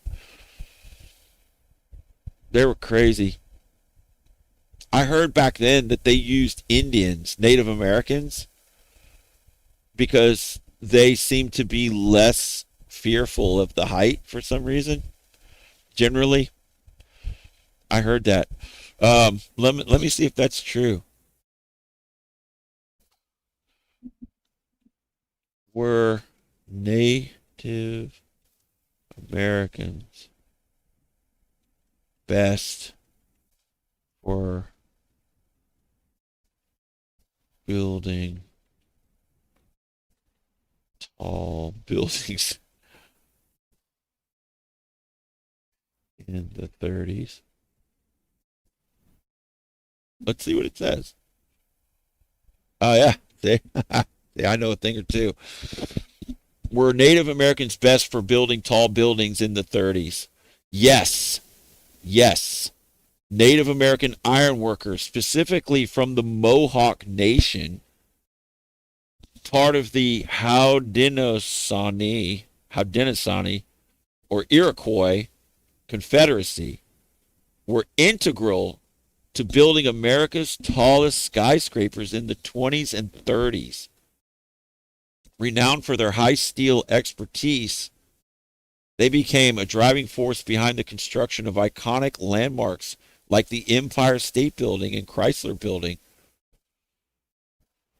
Native Americans, because they're badasses, I guess. I mean, crazy, I don't know. But these guys would just, like, look at that picture. Like, look how high they are.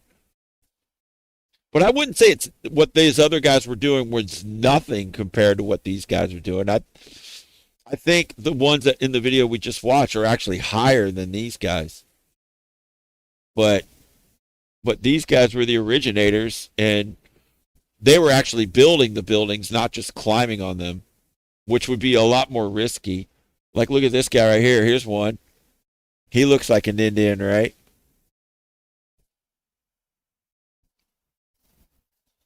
And see, like, they would sit on top of these posts, and then the crane would swing them over to him, and a man would have to be there to guide it in and get it aligned perfectly and then start bolting it together. That's how they did it. And I think that's kind of the technique they use today, but like look at this guy right here. I mean, it just seems nuts. But they paid, so people earn money like that. I don't see how you can go from building this. So you build this, which is cool. These are cool, absolutely cool. Teepees, absolutely cool. Um, to have it, how does building this give you the skill to build like these guys are doing up here. I just don't know how that correlates, but it does. It did somehow. I don't know. No, no, thank you. I don't want to do that.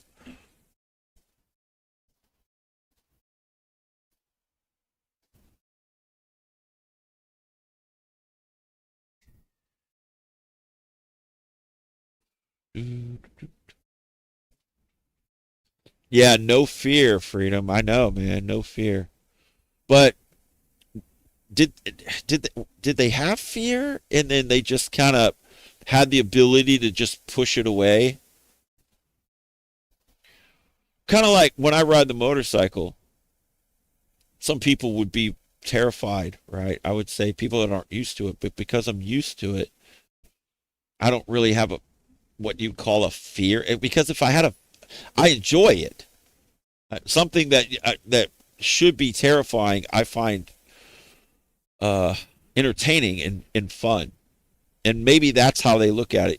It's highly dangerous. And see, I know riding motorcycles is dangerous, but I still have fun and enjoy it. There's satisfaction in doing it. Um, Maybe it's something like that. I just don't know. I just don't know. But it seems like if you're a human being, and most human beings, I would say, I would guess, probably don't want to die. And so if you're up there and you look down, you think, well, one wrong move and I'm toast, and I'm going to have some time to actually think about it on the way down because we're so high. That I think that would put fear into anybody, and maybe they are afraid, but that's what causes them to have super intense focus, and then at some point they become accustomed to feeling that way, and then they can manage it. That's kind of like how riding a motorcycle is. It's just you manage it, right? It's there, and that I guess you'd call it fear that because you don't want to die, and you're smart enough to understand what would happen if you slipped or whatever. So with that knowledge full well of knowing what would happen to you if you slipped, you would be afraid of that happening. You would not want that to happen. Would it? But is it fear? I don't know. Maybe everybody's different. Maybe some people are like maybe they're just crazy and go and not feel fear at all, you know? Or the fear drives them to be super hyper aware, and then that makes them able to do the job. The fact using the fear as a tool, so to speak, as a energy source, something that empowers you, that using the fear as a power source, as opposed to something that takes away your power. See, that's kind of how I understand it in terms of facing what most people would call a fear of high speed or whatever on a motorcycle, or riding through it, chaotic situations in traffic and stuff like that. Um, an awareness of the danger heightens your senses, and then because you have experience and skill, that just refines your ability to do it. You know, I don't know. And then it becomes just kind of common for you, and then it's just not even. I mean, it's still a serious thing in your mind, but it's more normalized. It can become normalized. But I bet some people fell. I bet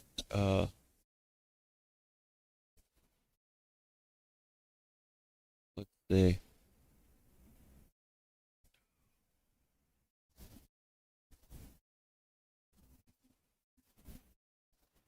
was falling common.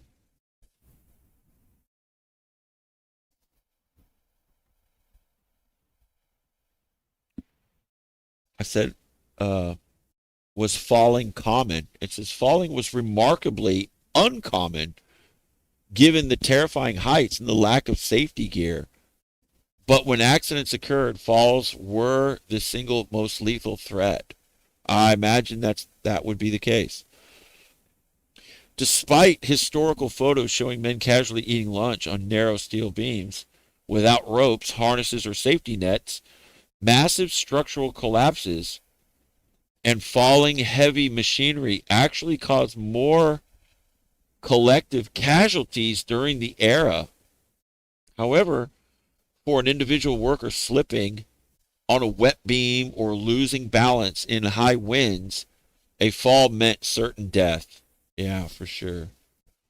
The reality of falling during the 1930s high steel boom is defined by several notable factors, the grim industry rule of thumb.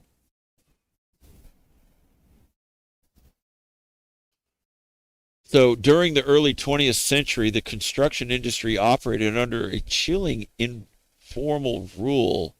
Foremen expected one worker to die for every $1 million spent on a skyscraper. So they had a formula. Companies treated human casualties as an unavoidable cost of doing business. The surprisingly low fall numbers, because the risk of falling was so absolute, the men who survived in the trade developed hypervigilance. Wow. This sounds like I could have written this. Did you hear what I just said? The fear and the seriousness of what they were doing made them hyper aware. I just said that. And now AI or Google or whatever you want to call it is now telling you exactly what I just said. You want to know why I know it? Because I live it, right? That's how I know, because that's how I do it out there. And I can only imagine that that's what would keep these guys alive too. And according to this, that's the case. So because the risk of falling was so absolute, the men who survived in the trade developed hypervigilance, flawless teamwork, and extreme precision. That sounds a lot like riding with your close-knit riding buddies, right? That's almost identical to, like, say, if me, Knuckles, and Scotty go ride in Tank or Star 6, right, or whoever else that I normally ride with. That would be just like this. You could overlay it as the exact same thing. Because the risk of falling was so absolute, because the risk of crashing is so absolute, meaning if you crashed, you could die. The riders who survived while riding developed hypervigilance, flawless teamwork, like in the form of a group, like knowing where everybody is, knowing what they're going to do, and working your ride in unison with theirs, right? And extreme precision. That's the exact same thing. And you can do that as a single rider as well. All of these things apply as a single rider, except for the teamwork. So hypervigilance and extreme precision. Same thing. As a result, the actual number of individual fatal falls on the most famous projects was surprisingly small. On the Empire State Building, 1930 so 2 years, from 30 to 31, out of roughly 3,400 laborers working at a record-breaking pace, only 5 workers officially died. Of those 5, only a portion were from falling off the high steel. Others died from an explosive blast, being struck by a truck on the ground, or falling down an internal elevator shaft. Oof. None of those are good ways to go, are they? The Chrysler Building from 1928 to 1930, also 2 years.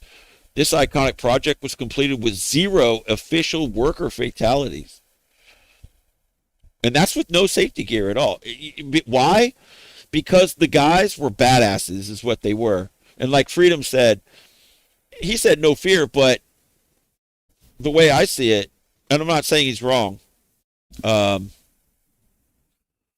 but it says hypervigilance because the risk, because their knowledge of knowing if you made a mistake, you die, that makes you hyper aware.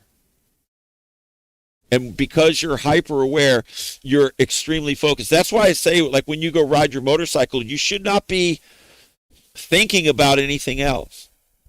You shouldn't be riding because your girl, did something to you or broke up with you, and yeah, I'm just gonna ride, to make yourself. It's not, when you say throttle therapy, that's not what that is.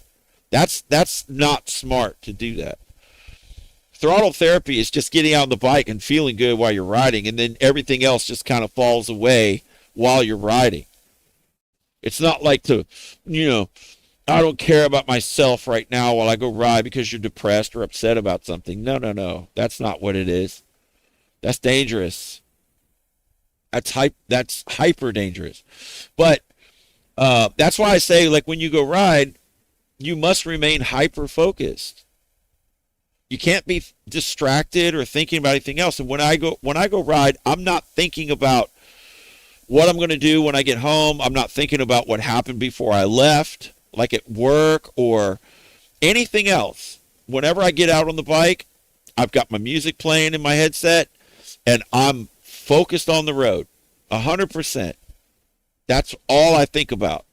I'm listening to my bike and I'm reading, I'm choosing my lines based on what's ahead of me. And I'm looking at the road pavement, and it just watching for any stains in the road. I'm just hyper focused on everything because my number one goal is to not crash. Because crashing is absolute, right? I mean, depends on the way you crash. But what's for sure is that you're going to get effed up bad if you crash, even if it's at slow speed. So the faster you go, in a way, at least for me, the more focused I become.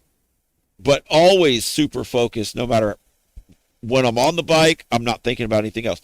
And the other thing that I always say that goes along with this is that you can't be hungover from the night before.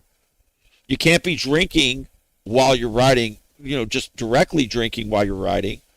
But you can't be hungover from the night before because you went on your Sunday ride, but you also went out and drank on Saturday night. And then you were drunk and then, oh shit, I got to get up, and you get up at 8 o'clock, and then, oh man, I feel kind of like shitty, but you still go anyway. No, you're still not able. You're not gonna be able to focus. You're not gonna be able to hyper focus. Because you're tired. You're not gonna be able to do it. You're gonna be like letting shit go. You're compromising as you're riding. And if you get high or anything like that, all of that falls under that. It takes away your ability. Do you think any of these guys that are building these skyscrapers, do you think that they were getting high while they're out there? No, they were getting high just from how high they were. That was it. Those guys weren't freaking partying.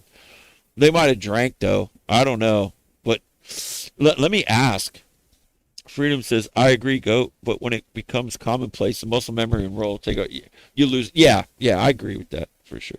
I wasn't trying to disagree with you, by the way. I'm just trying to logically work this out and just try to understand it. That's all. I'm just trying to understand what it was like for them in real time. That's all.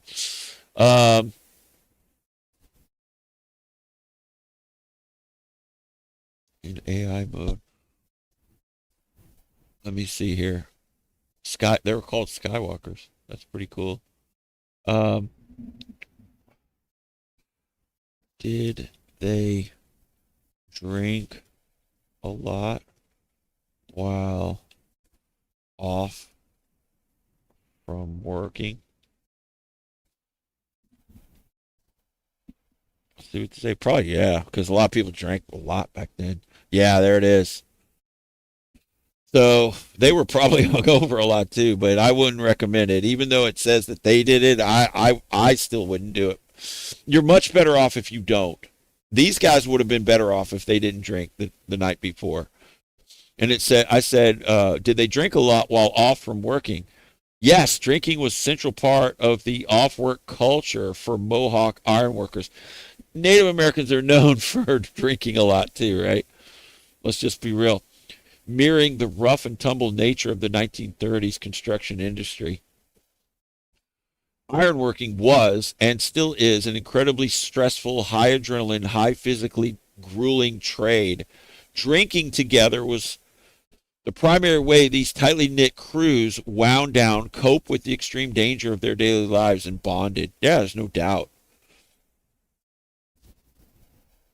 So, so it doesn't surprise me, but let me ask it another question. Would it have been better for their precision and safety if they refrained from drinking when off from working? It's a long question, but it'll understand me. And I don't need AI to tell me this, but would it have been better for their protection and safety if they refrained from drinking when off from working? Scientifically and medically, yes. Refraining from heavy off duty drinking would have significantly improved their physical precision and overall safety. I mean, we don't need to guess on this, do we? I mean, of course I'm right whenever I said that. Everybody knows you're better off if you don't, right? While the work hard, play hard culture was an emotional outlet, alcohol impacts the body long after the immediate buzz wears off. So if you drink the night before and you go to sleep, you're still effed up the following day.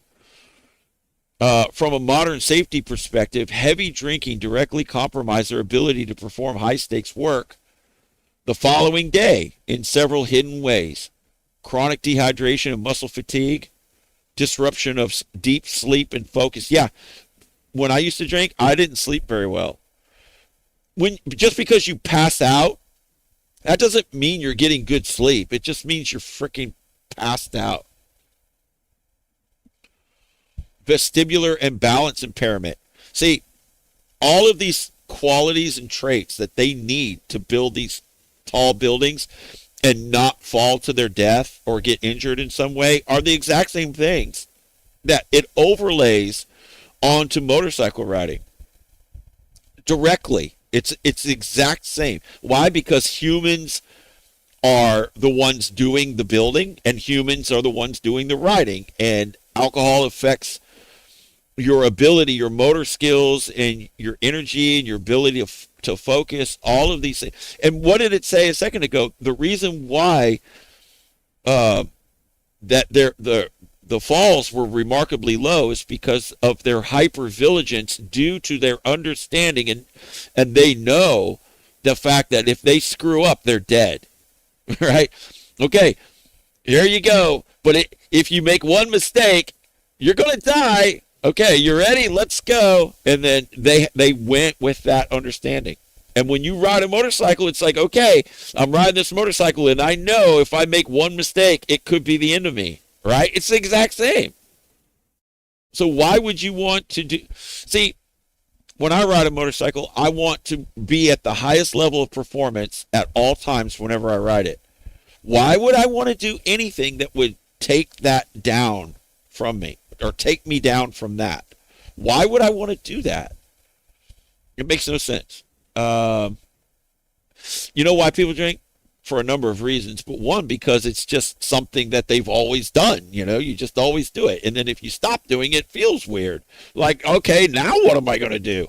And so you take that component out of your normal existence, your everyday reality, and then there's like a hole there where that thing is now missing. And then it's hard to have that hole there for a while and not run back to fill that gap back in with the drinking or whatever it is, right? So The way to do, see, so now your reality, there's a hole in your reality because you took it away, and so it's hard to quit because of it. But if you're strong enough and you're strong-willed and you've made a decision, you set a goal, like I'm leaving that behind, then every day that hole closes a little bit more and a little bit more, and then or something else fills it in. And like say you're drinking a lot and you're like, well, I'm tired of this and I want to quit, but I don't know. But then you're like, well, maybe I should get a motorcycle. But if I get the motorcycle, I better not drink while riding it. And I don't want to drink and party anymore and go out late. I would rather go out on group rides on Sunday during the day or whatever. And I would much rather do that. And that's what I'm going to do. I'm going to shift and I'm going to change. Now the motorcycle riding or whatever it is, I'm just using it as an example, has now, when you quit the drinking, what you've done is you've taken the drinking off, and then you've taken the bottle off, and then you put the motorcycle on where the bottle of alcohol was, right? So basically you just swapped it. You swapped one for the other. So if you're trying to quit, like say drinking alcohol, then instead of just like quitting and then like, okay, still trying to do all the same stuff that you were normally doing while drinking, but then now you take the drinking out and then you're trying to do the same things or whatever, it's going to be like, ah, shit, give me a drink. It's going to be just like, okay, this is weird. Just give me my drink back or whatever it is. It could be weed or something else or whatever. But if you have something that's more important to you, that's more valuable to you, and what really works is something that that if you go back, you're not going to be able to have this other thing that you really want, whatever it is. That's a solid way. That's a solid way to get rid of the bad, to bring in something new and something that you desire, something better, something greater. I've done my share of drinking, folks. I know how this works because I'm talking about what I've done, okay, in my past. So I know it's possible. But see, I'm one of those types of people that if I was doing something for a period of time and I just got tired of it or whatever, I was able to substitute that with something else that meant more to me and then just move on and then just get it done. I know it's not that easy all the time for other people. I fully am aware of that. But it should be. It's just a matter of how much you want something. And if you put drinking or partying above anything else, then that's what you're going to do. That's what you're going to do, and everything else is going to be left behind. But if you want to get into riding motorcycles, you want to be the best rider that you can be, you can't have alcohol. You can't. Now, you might, like, say like you're on vacation somewhere, you're out on the beach in Cancun or some shit, and you're not riding and you want to go, like, have some drinks on the beach or whatever, by all means. You're chilling at that point. There's no harm.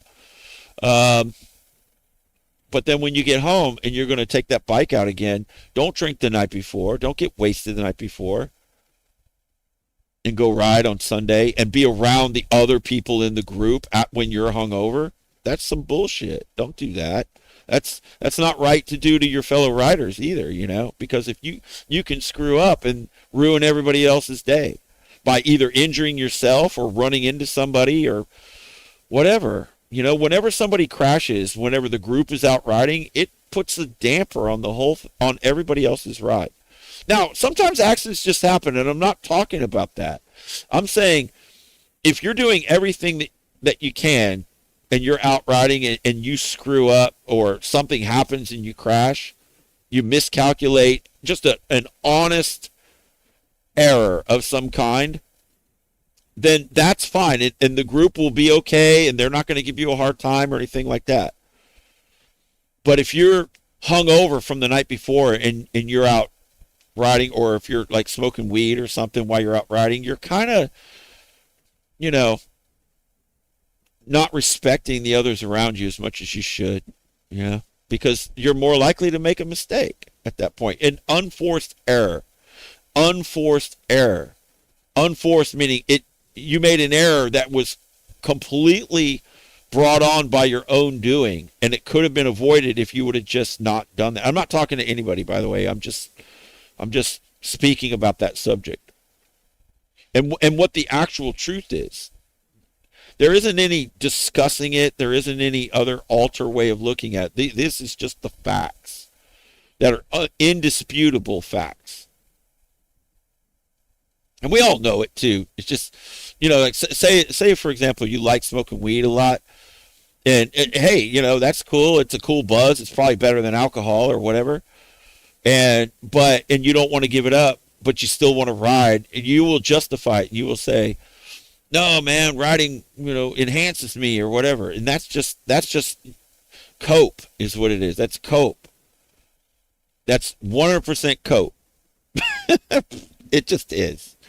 But see, you don't want to let go of the thing that you like, and you want this thing that you like and this thing that you like. You want to have both. And so you'll justify by creating scenarios that aren't true in your own mind. And the weed helps you do that, by the way. Because smoking weed makes you feel good, fun, or whatever. And then if it's something you do every day all the time, then to stop doing it when you don't have to, it's like nobody's going to force you. Like, why would you do it, right? I enjoy it, and I enjoy riding motorcycles. There's so many people out there that are like that. I know. Way more than you might imagine. But is it the right thing to do? No, it's not. Of course not. But I don't always do the right thing either. I go out and speed, so I'm not throwing any judgment on anybody. Don't think I'm throwing judgment or casting aspersions. I'm certainly not. We're all just trying to make it in this world, but I'm here to tell you what the truth is. And the truth is that you're better off if you don't smoke weed while riding a motorcycle. And if you smoke every day, and even if you don't smoke before you go ride your motorcycle, you're still high. It's still in your blood.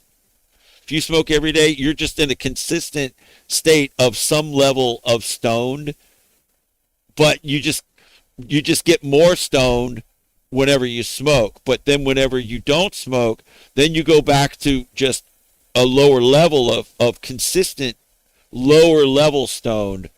You're not sober. You're never sober if you're smoking every day for a long period of time. It's just in your system. And then the only way to get fully sober and fully unstoned would be it would probably take a month. It'd probably take a month because your level is here, right? Because you're just consistently stoned, even if you're not smoking, because you smoke every day, it's in your system. But then whenever you can quit for like a month or whatever, your body will slowly expel it. It'll completely leave your body over a month or 2 months or however long it takes. It depends on how long you've been smoking. If you've been smoking for 5 years every day, it might take 6 months, or longer. It might take a year for your body to fully somewhat come back to close. It may not ever fully come back. Like, say, for example, you've got two people. Say they're twins, right? Let's say they're twins. One twin, from the time they're, let's say, 15 years old, they're both 15, but one of them meets a friend that says, hey, man, try this. It's grass, bro. Let's try it. Let's get stoned, man. It's weed. Let's go. And he was like, oh, okay, cool. And then he likes it, and then for the next 5 years, he smokes every day. Right? And that's what people do. They smoke every day. They might not smoke all day, but they will, like at night or whatever. Let's just say, for example purposes, there's tons of people that are like this. But they're somewhat functional, right? They can have a job and this and that. They can drive to and from work. They can be fine and this and that. So for 5 years, this one twin number one smokes every day for 5 years. And then you've got twin number two that doesn't do anything. He doesn't drink, doesn't smoke, doesn't do anything. But he's just living his life and he's fine. He's normal. He's been here. He's been normal all of his life. But then the twin number one smoking all the time, and then his baseline will go like into this lower, more depressed standard level, which is lower than his just always sober, totally natural state of his other twin brother. But they both could have been like that, but one decides to smoke. Well, the one who's smoking is going down, right? But then he's been doing it so long, he doesn't know that he's down. He doesn't remember what it felt like to be completely sober without anything in your system at all. He doesn't even remember. He doesn't even remember that at all. And then whenever he smokes at night, he thinks, I got high. But then when he wakes up in the morning, the buzz has kind of come down, but he's still in that high state. But that's just his new normal, where he's consistently affected by it.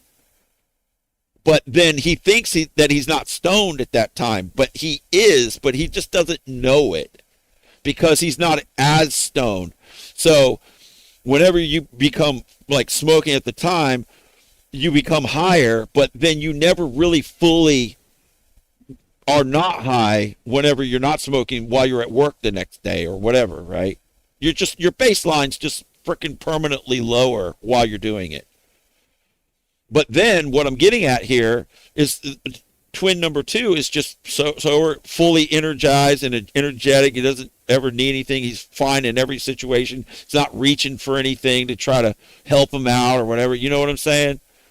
And then, so let's say at the end of the 5 years, twin number one, who smoked for 5 years, decides, I'm done with this, man. All I want to do is be normal again. How long? And he quits, just cold turkey, just doesn't do anymore. He says, I am done. Flushes whatever left or whatever. And then he says, I'm done. So how long, after 5 years of smoking every day, how long is it going to take for his lowered baseline to slowly come back up to meet, hopefully, a perfectly normal state like his other twin brother who never smoked at all? How long is that going to take? You think it's going to happen like as soon as he just puts down the frickin' joint and goes to sleep and wakes up the next day, then he's fine? No, it doesn't work like that. Your body has it accumulated inside of you. It goes into your fat cells and it's all in your bloodstream. It's in your brain. It's everywhere. That's the whole point of smoking, is to get it in your body. And if you do it every day, it accumulates. And it has an effect on your nervous system and all. And have you seen it, like the little synapses in your brain? They actually separate. They're supposed to join. Like when you're learning stuff and when you're becoming smarter, your brain synapses, like the little freaking things, they come and then they join and then they wrap together. And then all of a sudden, now you know something. Now you've become smarter. Well, that shit pulls them apart. That's why you can't remember shit like after you're done smoking, because it's disabling your brain. And then you do that for a long time. How long is it going to take for you to recover from that?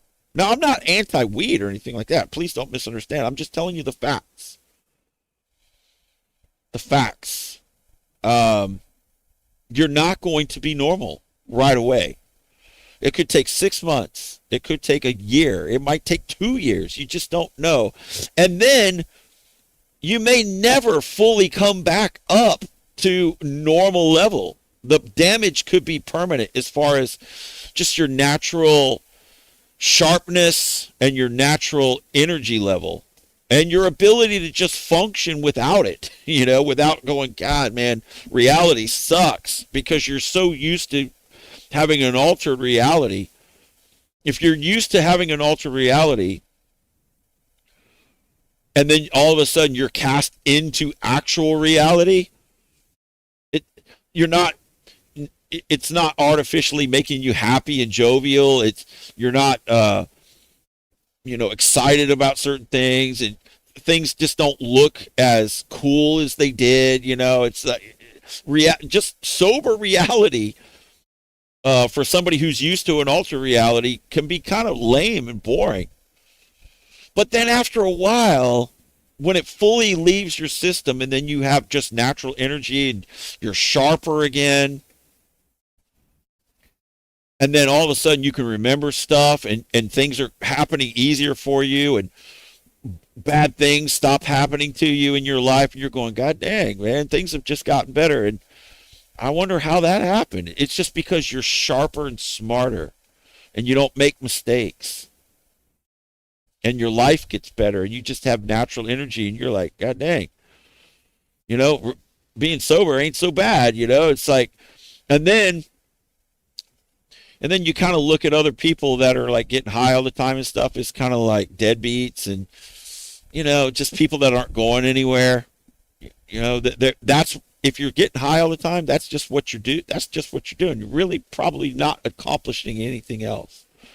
So you're kind of just stagnant. That's what you do. That's your thing. What do you like? I get high, man. Chill. I get high and chill. Watch some movies and shit. That's it. That's all you're doing. You're not doing really anything else. Now, if you're retired and you've got like beachfront property or something somewhere nice, and you really ain't got any place to go or any place to be, and you're set, you can just go lay out on the beach and burn a joint or whatever. It doesn't matter if you're coasting, you're cruising at that point. But if you're trying to accomplish things and get things done, you most likely, not generally speaking, just generally speaking. But if you're riding motorcycles, just keep in mind that you are at a reduced rate and you don't even realize it. And I'm saying this because being hyper aware and hyper vigilant, like what we were talking about with these building guys, these high steel building guys, the reason why the falls were remarkably low was because of their hyper awareness, right? Hyper awareness, even though they did drink a lot, which is amazing. But they would have been even more hyper aware if they didn't. So we're smart enough to know that, and our culture hopefully has changed to the point where people don't have to reach for a bottle in order to just feel somewhat okay in their lives, So anyway, that's what I have to say. That's what I have to say. Christian Hammerlin, what's up going on, dude? How are you? I see you.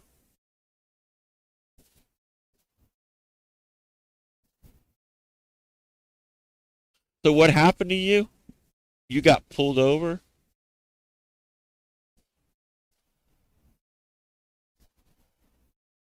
Do, do, do, do, do, do, do.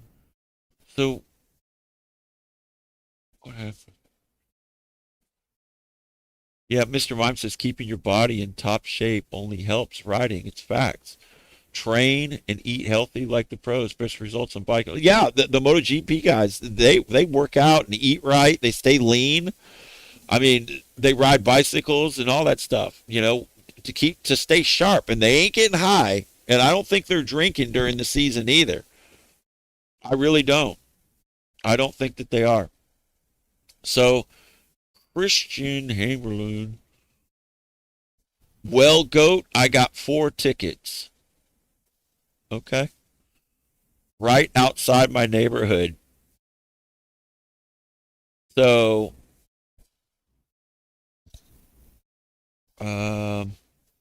you say no plate, lane splitting at 10 miles per hour, no license on you.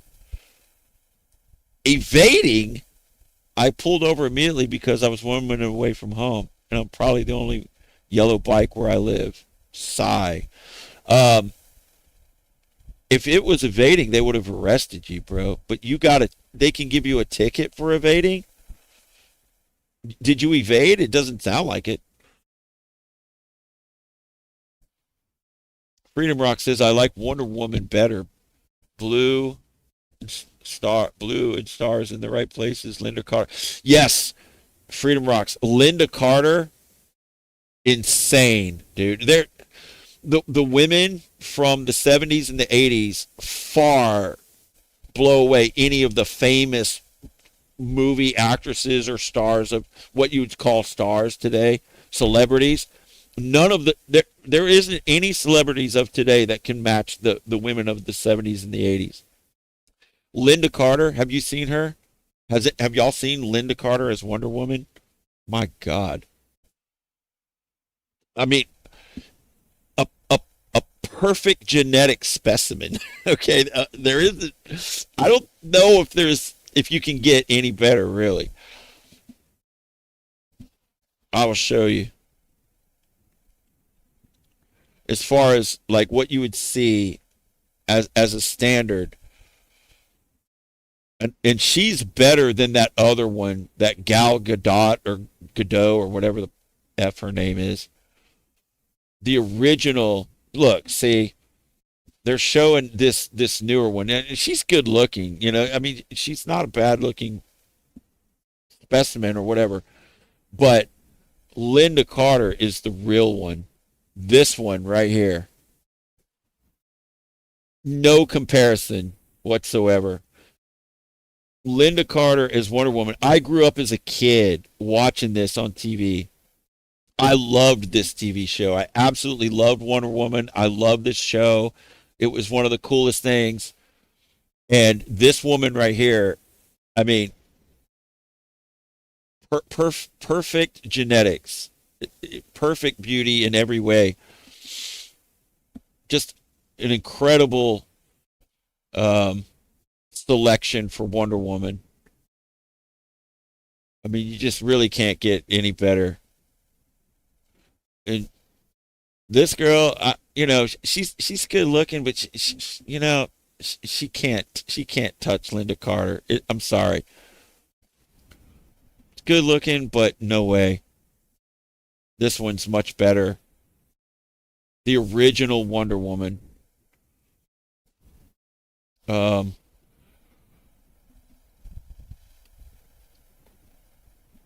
Linda Carter.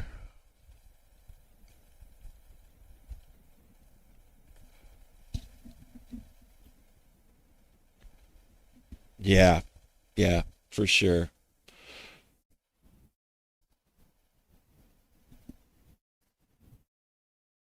Like look at the musculature in her arms, her shoulders.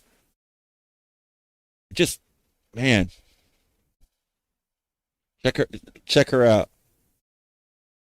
Yeah, that's the one, Freedom. I'm with you.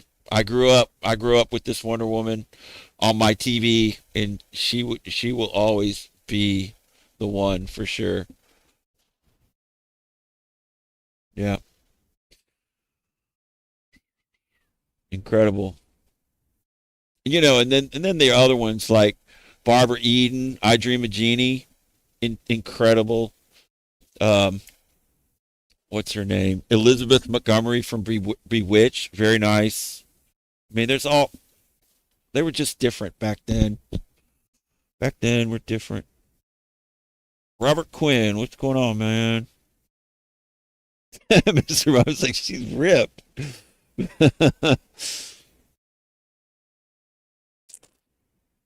Yeah. Rebel without faux pas. What's going on, man? I would have to try both to be sure. See, you're gonna make me cough by making me laugh, dude. I'm probably sick. I feel the pressure in my upper chest right now. It sucks. Hopefully not. Hopefully my vitamin C immunosupport helps me. Pitchfork says, "Me too, goat." But Lindsay Wagner. Oh yeah, the Bionic Woman. Look, uh, Barbara Eden. I'm supposed to be out of here, but I'm having fun right now. Yeah, Jeannie. Jeannie. Jeannie was it for sure. Everybody wanted a Genie. Everybody wanted a Genie for sure. This Genie right here. She was she was incredible. Look, here she is, younger, and then older too. She lived to be a long time. 94 years old. And look, she looked great even at 94 years old. I mean, look at her. She still had the pretty eyes and everything and the nice smile. But her when she was younger, I mean, y'all all watch the TV show, right? I Dream of Jeannie. I mean, look at her right here. See what I'm saying? This was a 60s from the 1960s. Yeah, timeless beauty. Yeah, the classy, very classy. She didn't look like a hoe, you know what I mean? She looks like an actual natural beauty woman. There's very classy. There's no hoe here at all. And a lot of the celebrities today, they have that hoe look to them, and I'm not interested in that. And then what was the other? Liz Elizabeth Montgomery, and she was in Bewitched. You see another one right here. Extremely beautiful, very classy, no hoe quality whatsoever. That's kind of a oxymoron, isn't it? Hoe quality. See, check her out. Absolutely stunning. And I love Bewitched, and I loved I Dream of Jeannie. I love both of those shows. Very classy, gorgeous. Yeah, good stuff. And then Lindsay Wagner was the Bionic Woman.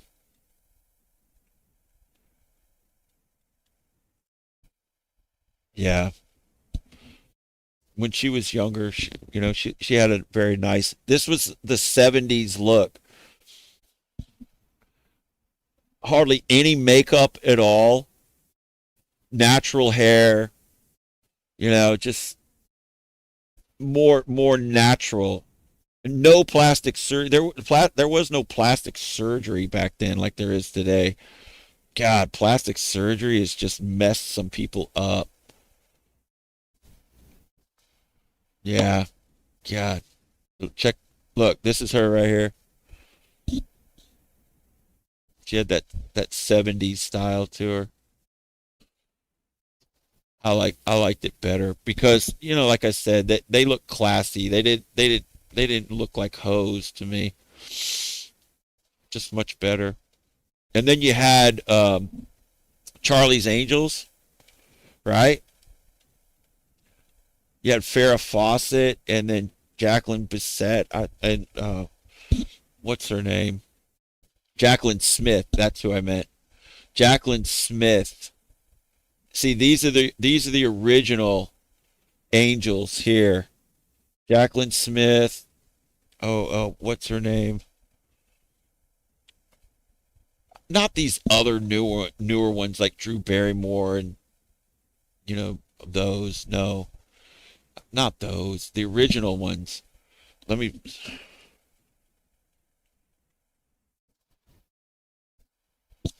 There's Farrah Fawcett right there. See, these are the original angels right here. Jacqueline Smith, Farrah Fawcett, and oh, I forget her name. The cast right here.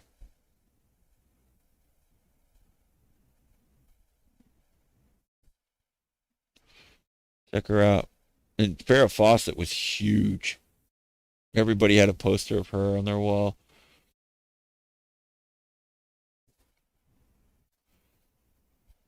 Cool TV shows. The TV shows were really awesome back then, folks. Charlie's Angels was great. You had like all the other ones, like the Rockford Files and Magnum PI, Knight Rider, of course. Dukes of Hazard was good. Just all of the TV shows back then. The original Batman was cool. The '60s Batman. It was kind of funny, but it was good. Yeah, the Lone Ranger. Lone Ranger was out. whole bunch of different TV shows. Get Smart. Oh, Get Smart was great. Did y'all watch Get Smart? Yeah. I used to watch that whenever I was a kid. Get Smart. Y'all remember this, right? Agent 99. That was a cool show. Yes, right here. Get Smart. The original one. Look, here they are. They were like spies or whatever, but excellent show. Excellent. The original one, you know. Of course they make movies and stuff afterward, but I used to watch this. It was like when I was a kid. Have y'all seen the entry to it? The the intro to Get Smart? Watch this.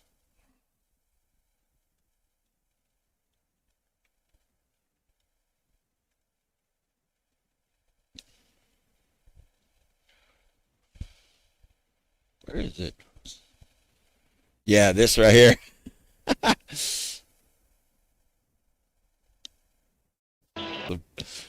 Yes, good stuff. Yeah, I remember Sunbeam Tigers. Yeah, that's a cool car. All right, you guys, I'm going to take off. I hope you guys enjoyed tonight's live stream. How many people do we have in here tonight? 29 people. Oh, yes. I'm killing it like always. Yeah, I don't know. I don't know. Nobody likes me except for y'all. Jeez. And maybe y'all don't even like me. I don't even know why y'all come here.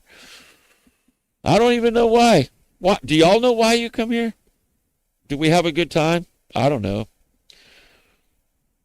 I don't know. I don't know. I don't know. That's a mystery. That's one for the ages. I just don't know. But anyway, I guess I'll see you tomorrow. Hey, Xanet, what's going on, man? All right.